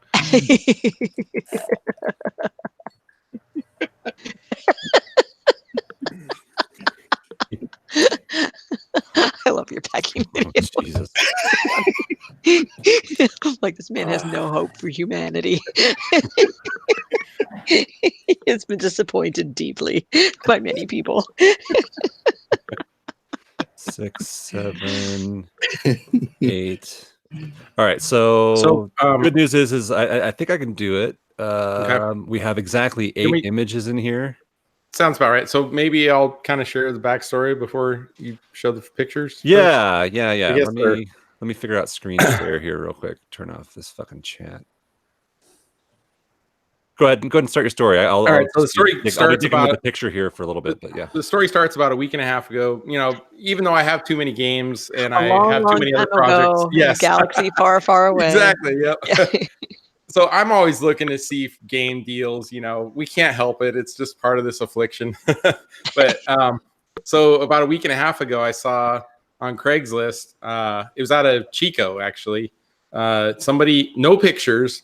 And the guy said something like, 30 vids and pinball machines, some free and up to $300 or something like that. And some have been outdoors and weathered, but you don't know. It's kind of like you don't know what you're getting. So I was too busy working in here, and I actually I forwarded the message to my local buddy Adam. I'm trying to get him kickback because he's helped me out on games too, so like that space tactics I got. Anyway, so he called the guy, and he's like, oh, he's like a old timer, seems like a really nice guy, no pictures. And I'm like, oh man, I wonder, what kind of goodies. And he didn't know any names of the games either. But he said, they were like 80s, mostly 80s games. And I think like the next day or later that day, somebody in the NorCal thread, I don't know if you saw it, Carrie. It's like Texas for MAME or something like that. Texas MAME. I can't remember his handle, but he had like 10 or 12 games he picked up, and it was the same spot. He was like the first guy in on it. And they actually, they were original cabinets. They weren't like horrific, conversions. There was like a Rally X and a Donkey Kong and a couple other seemed like decent ones, but he said they were pretty bad shape, because the guy left them outside under a tarp. So, but so somewhere in the middle there, I contacted the guy also, and like Adam told me, he's like, yeah, he's a nice guy, old timer, and he's like, yeah, I think they're pretty much all spoken for. I have a few pins left, but they're in bad shape, but you can have them for free if you want. And I'm like, you got any other games like in storage anywhere or anything? And he's all, oh yeah, I've got like 3 or 4 pinballs and 5 or 6 vids in the house. And I'm like, okay, that sounds good, And he's like, well, they're kind of buried. I haven't seen them in years. I'm like, And so I'm picturing like an old timer guy who's like not in good health anymore, and he can't move shit around, and he just kind of lets stuff pile up in his house, like boxes of stuff, and it's too heavy for him to move. And so he's like, well, I was all, do you know the names of any of the games? He's all, I can't see them. He's like, I can't see. They're covered with boxes and stuff. And I'm like, okay, well, let me know. And he's like, okay, it should be in the next day or two. So I followed up a couple days later, and he kind of gives the same story every time. Like, oh, I'm almost there. I'm digging stuff out. By tomorrow, call me back tomorrow. And then so this was probably last Wednesday rolls around, and he called me back, and he's like, I almost have them out. He's like, I probably have another hour or two worth of work. And I'm like, okay, I think I might just take the chance to go up there, because you never know, right? Right. You got to take that risk. And he's like, he said something like, well, would you be willing to pay up to like $300 for any of those games? I'm like, yeah, depending on what condition, I'm envisioning like, Discitron and Food Fight, of course. Glorious games. Yeah, right? Exactly. $300, maybe. Yeah. So, maybe up to. So, and my wife heard him call me, and then she's like, what was that all about? And I explained it to her, and she's like, wow, it might be a good opportunity for you. I was like, whoa, you're actually like okay with this, Oh, so man. I'm like, all right, I'm going to rent a trailer and just go for it, because the guy didn't know how to text or take pictures with his phone. It was all like, all I had to do was hope like he could read off the games to me over the phone. That was the best shot I was going to have at it, but he couldn't even do that. And so, he's just like, oh, it's probably an hour to 2 hours worth of work to dig them out. And I'm like, okay, I'm willing to do that, for the right deal. Hopefully it works out, And so, but it was kind of like the way the guy talked too. He kind of has this kind of like nervous old guy kind of thing.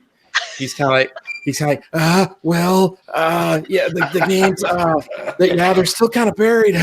Oh my God. He's like kind of laughing. But he sounded like they're just listening to this. He just sounded like an old guy that like, is just kind of, been around a long time and can't move shit, And so I'm like, all right, I'll head up there. And he's like, just know it's kind of messy, there's stuff everywhere. And I'm like, well, what kind of stuff's in the way? And he's like, oh, like amplifiers and electric guitars and stuff. And I got a drum set, and I'm kind of picturing like, okay, this guy's kind of like an electronics hoarder kind of guy, like games, pinballs, electrical equipment. And so cookies. Yeah. So you know, probably like the last 20 or 30 minutes on my way out there, it's just like nothing. It's just farmland. You don't see any houses. I mean, total Booneyville. And when I pop up by his house, there was like maybe 10 or 12 houses kind of near each other. But I would say, yeah. And Humboldt County's #1 crop is marijuana, and has been for a very long time. Yeah. So we can just paint the picture for those in other parts of the country who might be thinking California. Well, it actually, Yeah. because I had to pass his house and do a U-turn to come around. And just behind, there was one house behind him. And then behind that, it was just like, I think it was like walnut orchards or something, just a bunch of trees. And, you know, it's just farmland in all directions. So turn around. But, you know, I'm looking and I'm like, yeah, it's total Sanford and Son. He's got just shit everywhere in his yard. And then I get out. You have the Sanford and Son theme. Yeah. So, you know, I get out and I see the guy and I'm like, oh, he's not as old as I thought he was. He's probably in his early mid 60s. Yeah. He looked kind of like he was a hippie kind of guy, you know, probably did tons of acid and mushrooms and all that stuff. Yeah. And, but man, it was just so filthy everywhere. The pinballs were in horrible shape sitting outside. They've just been rotting for probably 10, 20 years out in the rain, you know, and then he's like, well, it's inside there. And he told me over the phone, he's like, oh, it's about 10 or 15 feet from the door to get out of the house to where the games are at. Like the pinballs are on one side and the vids are on the other. And I'm just looking at, and I asked him in advance too. I'm like, so do you live here, or is this like a house you just have for storage? No, I live there. I'm like, is there power? Do you have lights? And he's like, yeah, I have all that. Well, his version of power and lights was like some sketchy extension cord running from, I don't know, maybe the neighbor's house. Oh, there was no power in that house. And you know, like when Andy pops up the pictures, you'll see like when you first walk in, there's just trash everywhere. I mean, it was like a dump. You ready for the first picture? Yeah. Like you could probably start with the pinball ones, because that's kind of the first thing I saw. I think the first one is like the outside of a house. Okay. Yeah, they're in the order you posted them on Slack. So you got to present now, I think. Yeah, I am. You guys seeing that? No, it's still me. No, still you. Okay. You're screencasting, but you need to. Yeah. Can't wait. Present. There you go. Oh my god, I love this. So that's like the side entrance to the house. You can see electric guitar on the left, and there's a couple of amps on the right. Oh yeah. Electric guitar first. All the crutches. And the crutches. I like the crutches. But look at the stairway up there. Skis? It's like two the steps. set. What stairway? The all the wires rotten on top wooden of the... steps going up to the door. Oh, that. Yeah. Oh, There's just dangling power lines. Yeah, exactly. They're just strung, and I don't think they're running off the power there. It's like he's got cords going from the neighbor's house or something. It's like fucking pump up the volume. He's you can see tapping into his neighbor's. You can kind of see the floor inside the house. It looks like it's just plywood, like all the carpet or linoleum or whatever was there is just all gone, and it's just garbage. You can see a symbol inside the door there on the floor. I'm really liking the finish on the side of the house. That kind of a blue and purple. Cyan over purple. That was my original idea for my Arkanoid cabinet. Why didn't you go that route? Like Yeah, I was wallpaper. thinking about it. The texture Like wallpaper. I mean, it was just garbage all everywhere in that house. It was just like, it was literally like someone went to a dump and built a house around it, kind of, you know. Shit. I'm like, it was insane. And you know, so I step in there and I'm like, you know, I can't see any machines. I can't see hardly anything at all, because there's like across the extension cord, there's maybe one or two old CFL or you know, regular incandescent bulbs. And so I get the light out on my phone, flashlight, and he's like, so in that direction over there, like, so when you go into that door back to the right in the far corners where he said there was 3 or 4 pinball machines, you couldn't see it though. There was just boxes and boxes of garbage that, like, fast food garbage, you know, like soda can 12-pack boxes, that kind of stuff. Just literally garbage. How about creatures? You know, insects. Well, rodents. yeah, I'll get to that. So, okay. So the next picture is pinballs outside. Okay. Yeah, so this is actually what I saw first. So yeah, you can see like the play field's just blown out. just the whole thing. All the paint's all the paint is all gone off the playfield. Yeah, the monitor on the ground there was Gunsmoke was the game. You could see the burn from Gunsmoke. So that was a game that probably just completely rotted out, and who knows what happened to the wood? It just got trashed, but the monitor stayed there. And that's on the outside of his fence next to the street.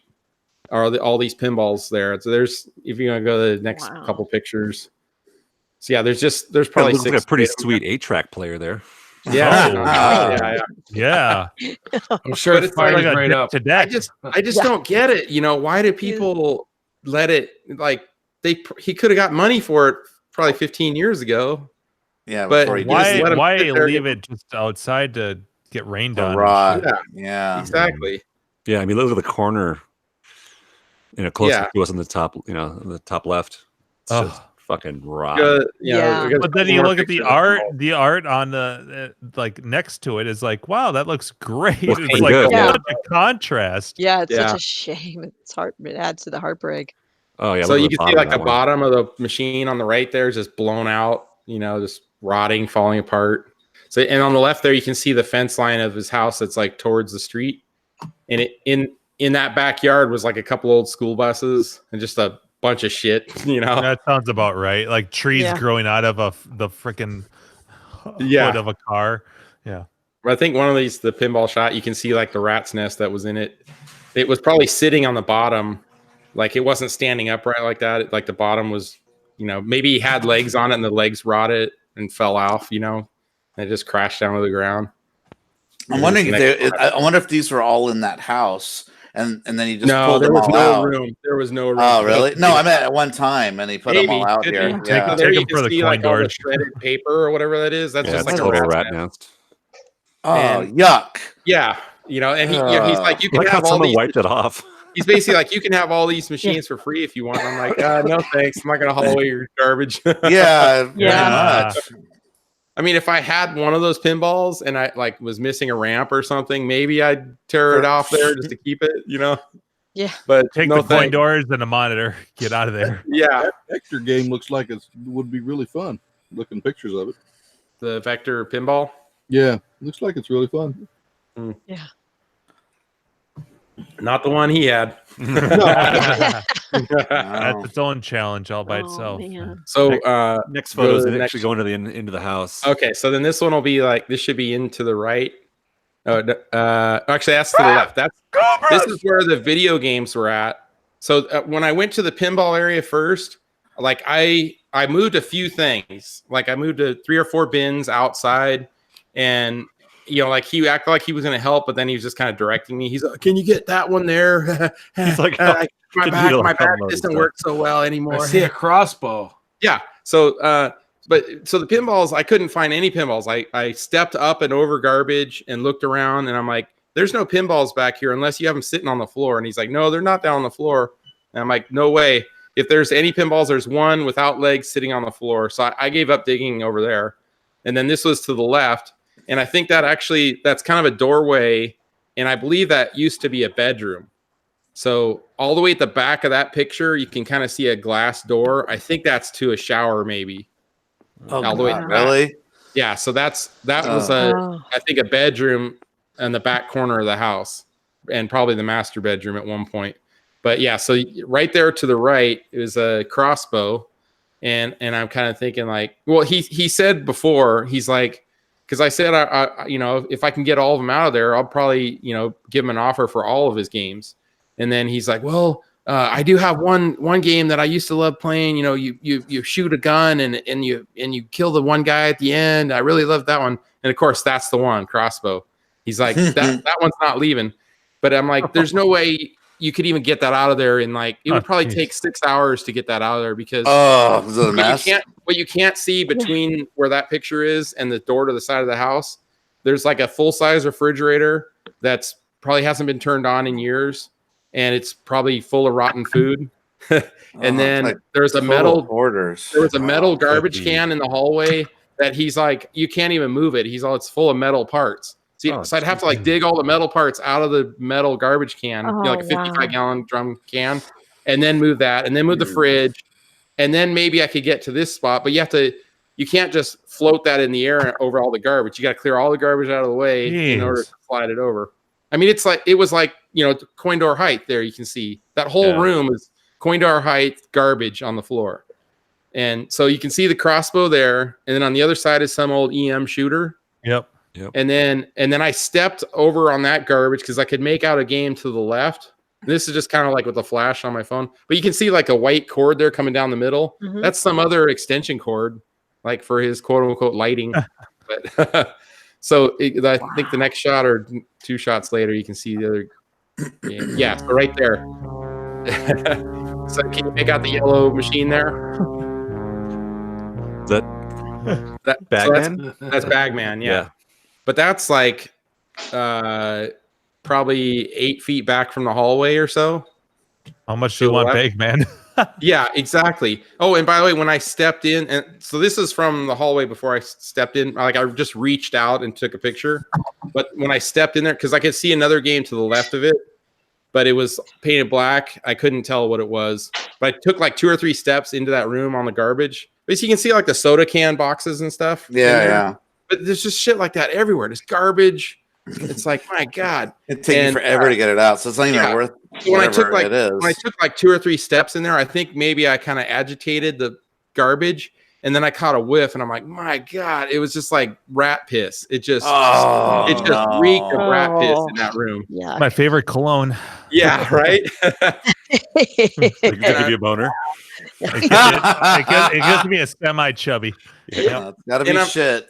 And I was thinking, like, I contemplated, like, I was there for probably 10 to 15 minutes total. Yeah, I drove over an hour and a half to get there. And I was there for, about 5 minutes outside. And then I was inside for 5 or 10 minutes. Like, I moved a few things kind of just to get at stuff what I could see. And I really contemplated it for a minute. I'm like, should I do this? Is this worth it? Like, should I spend the next 4 hours into the night trying to dig out, crossbow and Bagman? For a $300 Bagman. Yeah. And I'm like, yeah, I don't think so. I'm like, it just, no, and so I stepped outside and I told the guy, and I hadn't even thought of this either. Cause when I got there, I see somebody else was like helping him move stuff around on the outside of the house. And he's wearing like a paper mask and gloves. Yeah, and I'm like, respirator. I didn't even think about that. And I'm like, well, luckily I had some gloves in my truck. So I put the gloves on before moving the boxes and stuff. But like when I left there, I felt like itchy, like everywhere. Yeah. I know. I'm like paranoid, like having an anxiety attack, like, oh shit. Like a film all over your body. Like, and it's like another hour and a half plus drive home. You're like Charlie Brown, the electrician, getting crabs.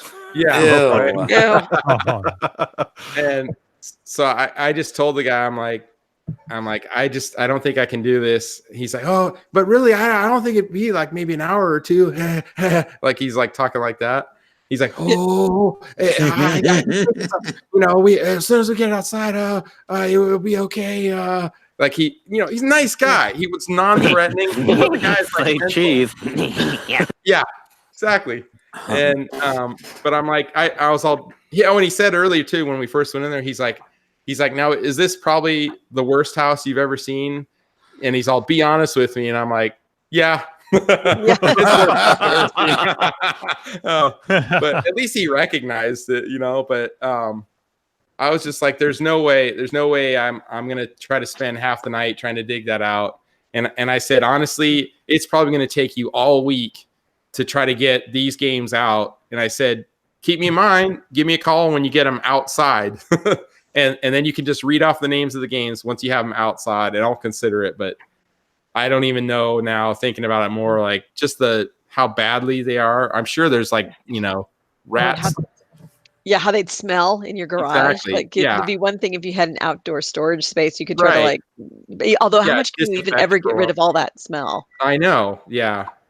So I don't know. That's one of those gambles you take with these kind of deals where like it could have been a honey hole, like had my hopes up, but it was a hole. You got half of that. Yeah. So do you already have a Bagman too? So it's like you didn't care about that, right? Me? Yeah. No, I have a Tutankhamun, but I don't have a Bagman. No. Guess you didn't want it that bad. Nope. And I'm like, if I could have gotten those out of there in an hour or two, I'm like, and he would have sold me the crossbow, I probably would have given him, $200-300 each, maybe, but no, it was way too much work. And it probably didn't actually have the crossbow. It looked like I think it did. It had the orange front on it, I think, and the wood stock, yeah. But yeah, hoarding. Oh no! Well, the house burst. It's bursting at the seams. Wow. Woo. You can't even see the bottom. This is level 1000. He made a comment before I went out there too. God. He's all I don't even live downstairs. I live upstairs, and he's like, I kind of have a cleared out pathway for my stairs to go upstairs. And when I saw it, it was like handmade wooden steps. Like, I don't think it was a 2-story house. I think he made his own makeshift stairway to go up into the attic, and that's where he lived. I swear. I'm like, there's no way there's like bedrooms up there. Because from the outside, it looked like a 1-story house.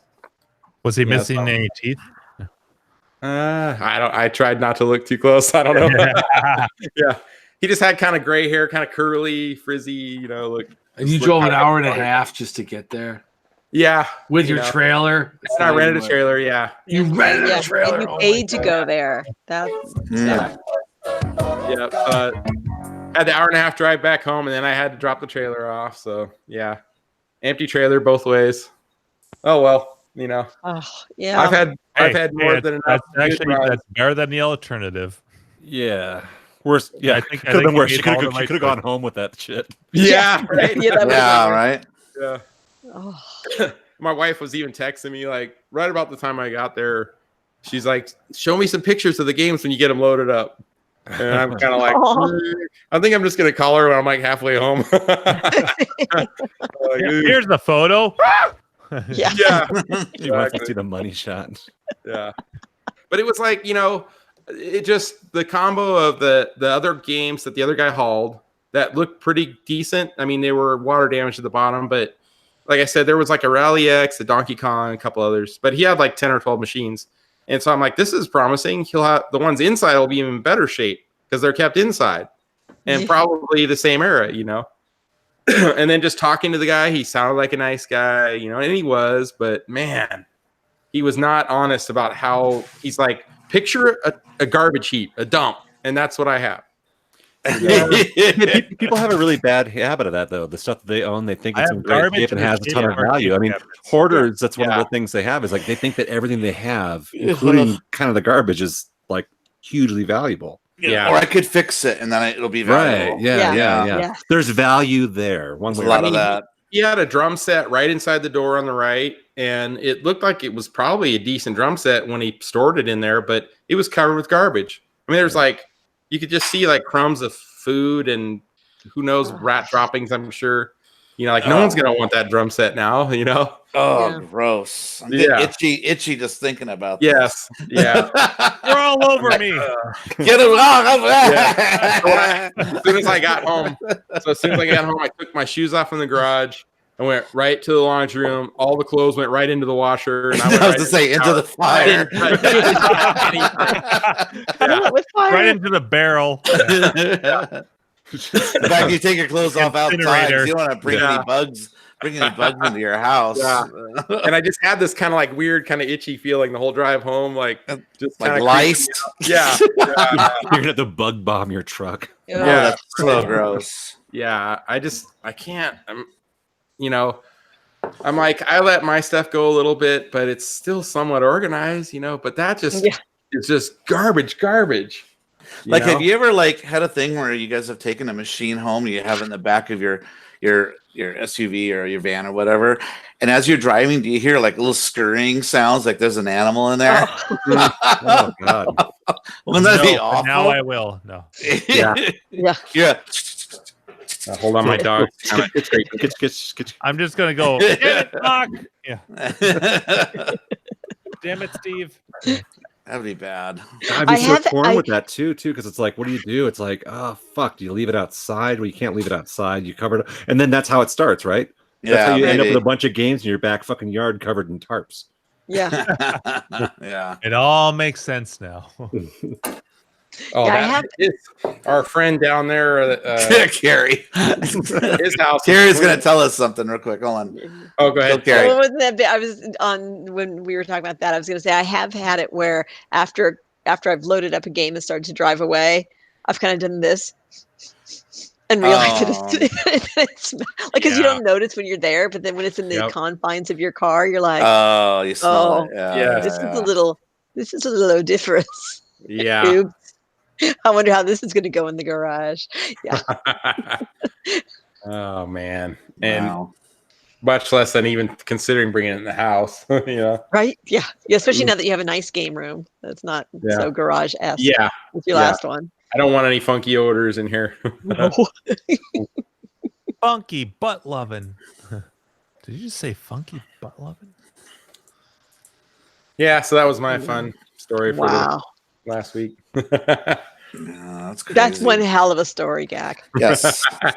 Yeah. And you came out alive. I love that story. Yeah, good choice. You made a good decision there to turn. You got to know when to walk away, right? No. Yes, exactly. or run away. He lost a couple years of his life. Yeah. I'm thinking like maybe I can find someone on Craigslist on the drive home, so I got the trailer. Like yeah, bunch of cockpit games. Yeah. It's like, what if you'd offered him like for that bag man $100, and then you moved that shit out of the way, moved that bag man out? Would it have taken a couple hours to get that thing out? And could you make decent money to sell it after that if it was $100 you gave him? Yeah. But then also, even after you dug it out, there's no way you can get it out of there that quick. It just take like all day. Yeah, it would be a solid 6 or 8 hours of digging to get that out of there. You have to make the path. Yeah, and who knows what kind of condition that it is actually in by the time you work? get to Does it? Yeah. Is the bottom going to fall out? Yeah. Yeah, like it could. Yeah. Is it really a bag man? Is there a different board in there? Right. No. Yeah. Hey, I've been in Gax, not with the disgusting thing, but when I went to look at that Spy Hunter cockpit, it was only an hour away. Cousin Brian and I brought his trailer, and it was in the garage, and the Spy Hunter was in the back. And I'm like, oh my God, look how much stuff is like, dude, we're going to be like, just to get to it. Like, it didn't even, like, I was just like, oh, like, I want it so bad, but dude, this is hours to try and get to it. Even if I make this guy a deal, it wasn't even an option. Like, I'm walking away. Yeah. It's all the small, you can't just like get a forklift and just get it all in one load. It's like a bunch of smaller boxes you're doing by hand. Right. It just takes forever. So, yeah, no way. not counting a 50-gallon drum full of metal shavings. Yeah. Who knows what the hell was in there? Surprised the floor even held that shit up. Yeah, that's the other thing. You fall to the floor. Because the room that the pinball was in, I couldn't tell if the floor stepped down or the floor got blown out to the right. Because it looked like it almost stepped down a step or two. Oh, but weird. Coincidentally, that's the number one thing that my mom's always asking me. Are you sure your apartment can hold all those games? Oh. You end up in the bottom neighbors living room. I swear, every time I visit and I'm talking about my games and stuff and a new project, are you sure they can support that kind of weight in your apartment? Don't worry. That's funny. I want to say like most construction, it like minimum is supposed to be 125 pounds per square foot, I think. Like any old construction even. And the games are less than that. I mean, it's like 2 foot by 2 foot's the footprint, right? So you have 4 square feet. Yeah, but I mean, that didn't look like that was like a totally up to code kind of. Oh, that guy's. I'm just saying, like normal. Yeah. Oh, for Jim's place. For Jim's apartment. Yeah. Like minimum, and like they got a design to have like water beds and fish tanks and stuff, and that's like way more weight. Yeah. Than arcade games. But yeah, no, this guy's house. Yeah, once it's like rotted, dry rotted, who knows what. Yeah, termite infestation. It's just falling apart. Yeah.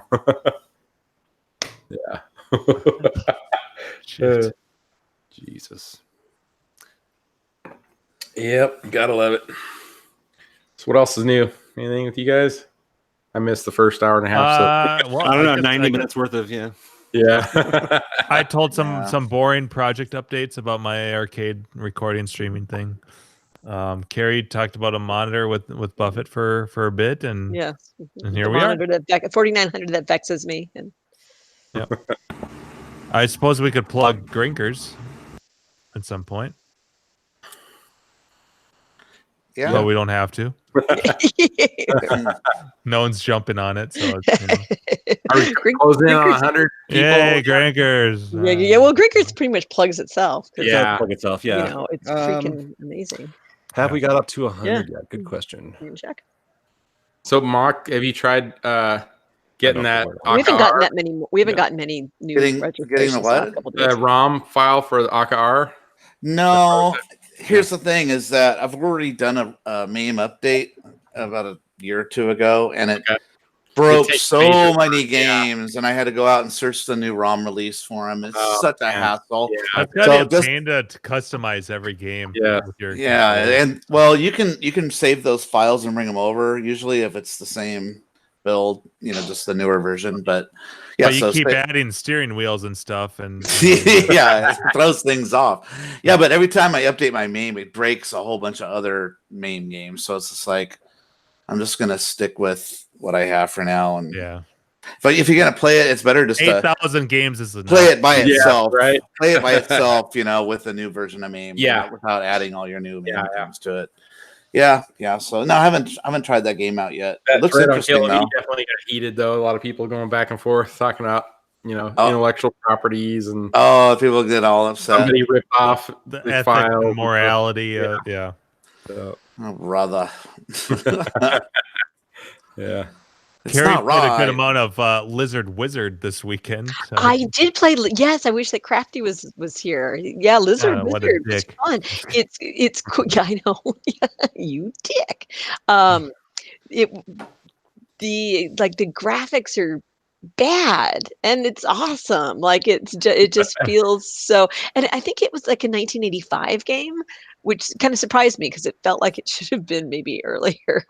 82 or something. Yeah, exactly. Like, really, y'all had a chance to figure some of this shit out. It's charmingly terrible. It's but it was fun, and I was saying, it kind of reminded me of Mad Planets in the sense that on one of the stages you start zooming around trying to get to save people. That's probably its only resemblance to Mad Planets, other than in Mad Planets you also shoot things. But no, I totally enjoyed Lizard Wizard. Lizard Wizard. And I tried Anteater. And Bleak, was it you who was talking about Anteater? I remember somebody was talking about Anteater. I couldn't quite get it. Like I never alighted upon the strategy that I could try a handful of games and then I discovered Lizard Wizard, and pretty much it's a shooter, and so there we go. Yeah. See, I was right because I said I love Anteater. Yeah, again, next time you're on the show, we'll have to talk Anteater strategy because I was like I didn't do well. Let's put it that way. So obviously I was not doing something right. But yeah, Lizard Wizard was a blast. You shoot fireballs or rocks that then turn into fireballs, and cute little dragons come along, but they actually can crash into you and make you fall. So they're bad, even though they look like you could just give them a hug. And then at some point, like this volcano spits out people that need to be rescued while you continue to shoot the rocks and keep the fireballs. The dragons apparently can, if you don't shoot the rocks in time and it turns into fire, then the dragons can go there and then they can use the power of the flaming rocks to shoot fire at you. I need some of these drugs that you're on right now. I know, right? And so, the interesting thing that I discovered about Lizard Wizard that I can't remember encountering in another arcade game is that you actually have to be pretty close to the things to shoot them. So it's like you have a pretty small range. So if you have like the full, like, here's your screen, instead of being able to be like, hey, I'm on this side, and I'm going to shoot it across the screen and hit this thing, you actually have to be within a pretty small firing range to actually hit the rocks and the dragons and all that. It's like your gun just doesn't have a lot of oomph. And with most of the games, you see something and your aim has to be better, or to account for how quickly something's moving, or the distance, the direction in which they're moving. But you can shoot it from far away and your bullet will go that way. But this thing, you have to be pretty darn close, and it's like you see it kind of jut out like an inch and a half, and you're like, you have to be close to these things, and then if something touches you, then boom, you fall to the ground. So yeah, it took me a while to figure out some of the rules, and that's part of the fun of these things, is like, what, how does this work? But no, I had Lizard and Wizard, kind of rocked. It was a fun time. Wow. Like, I haven't heard of that one either. Yeah, and and it was some company that I don't remember the name of, that created. It wasn't like Taito or Atari or something. Like there's one that's like Sanchez or something like that. It made a bunch of weird games. Yeah. Probably something like that. Yeah. Some kind of dirty Sanchez. Yes, right. Dirty Sanchez. Ink. Stinky taco. Oh, yeah, your t-shirt. Yeah. Oh, my t-shirt. No more stinking tacos. When Crafty's on next, I'll have to quiz him about the genesis and where he got Lizard Wizard from. Yeah, the Anteater one, I've tried that a few times too, and that's pretty hard. Yeah, it is a hard game. Tongue like zigzags, and you have to grab something, but if something else touches your tongue before you make it to it, it's like it's some weird version of Nibbler, kind of. Yeah, if an ant comes along and touches your tongue, it retracts it all the way back, or something. Or then you die. Well, no, you die, and you're sad when you're a little dead ant. I mean, it's like and I couldn't figure out how to get very far without, like, how do you keep an ant from walking up top? At first I thought it's like if you ate all the eggs, but that doesn't actually seem to make a difference. If you eat the eggs on that level, like, an ant will still come along. Oh. Yeah, it's hard. Bleak It gets hard really fast too. Yeah. Bleak. Yeah. Oh, that's an interesting thing. I was about to say that's a funny expression that Gleek just put in the chat, but I'm not actually going to say that out loud now that I've read what it is. The rusty trombone. Oh no! Oh, that. Oh. Yeah, the waffle one. That's waffle stomp. Yeah. Well, it started with the Dirty Sanchez thing, I think. Yeah, that's true. Kicked open the doors to a bunch of Urban Dictionary.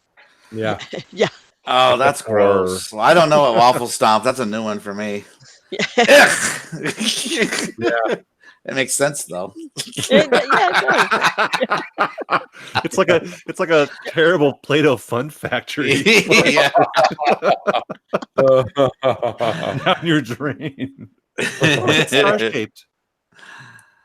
I had one of those when I was a kid, one of those Play-Dohs where it's like the barber shop. You have these little people with holes in their head. You shove the Play-Doh in there and really crappy scissors, the plastic scissors. Yeah, you crank it and their hair comes out of their beard or their hair. Yeah, you get the plastic scissors and you give them a trim. That was fun as shit. And then what would happen is, like, the Play-Doh would get too hard and you put it in the person, you crank the thing, it's like you just break. Yeah, the plastic gears. Yeah. It won't work anymore. Gotta get new Play-Doh. Oh, the smell of Play-Doh. That just brought it right back to me. Yeah. Remember that smell of fresh, brand new fresh Play-Doh? Yep. Yeah, Play-Doh's fun. We used to make our own Play-Doh. Oh yeah. Yep. Yeah. And I never had that too. We never ran out. Yeah. No. No. We made some Play-Doh too. Mm-hmm. Toto too? Yep. I made Play-Doh today. Yeah. In the mock Play-Doh Fun Factory. Oh, was it star shaped? And Dave from Buffalo made Play-Doh in his pants. That was more like Spray-Doh. Spray-Doh. Oh, nice. Little spaghetti factory. Yeah. Of course, he's not here to defend himself. Should we end on a laugh? Yeah, I think. why not? Yeah, people are already cue up dropping our like theme song. flies. We've lost. Yeah, Gleek went to bed. Night, Gleek. Good night, moderator. Night, Dave. Good night, everybody. Yeah, I know we outlasted our moderator. Yeah. Ciao. He's not like Taigi, dedicated. Yeah. Pindante. You know what sound effect I wish we could get that Taigi had was that sound effect where the guy's falling down the stairs. Whatever that one, and you hear crashing noises. Yeah, it's all these crashing noises, and you're hearing the guy screaming all the way down. I love that one. Tiger, that's right. Kill it, Tiger. Yeah. Kill it, Tiger. Kill it. Kill it, Taigi. All right, someone take us out of here. All right. Boot to the head. Oh no, I thought you guys were gonna like name things off and do your normal thing. But if you don't want to, I can just sign up for Grinkers on Clav. We'll be back next week. Thanks, everybody.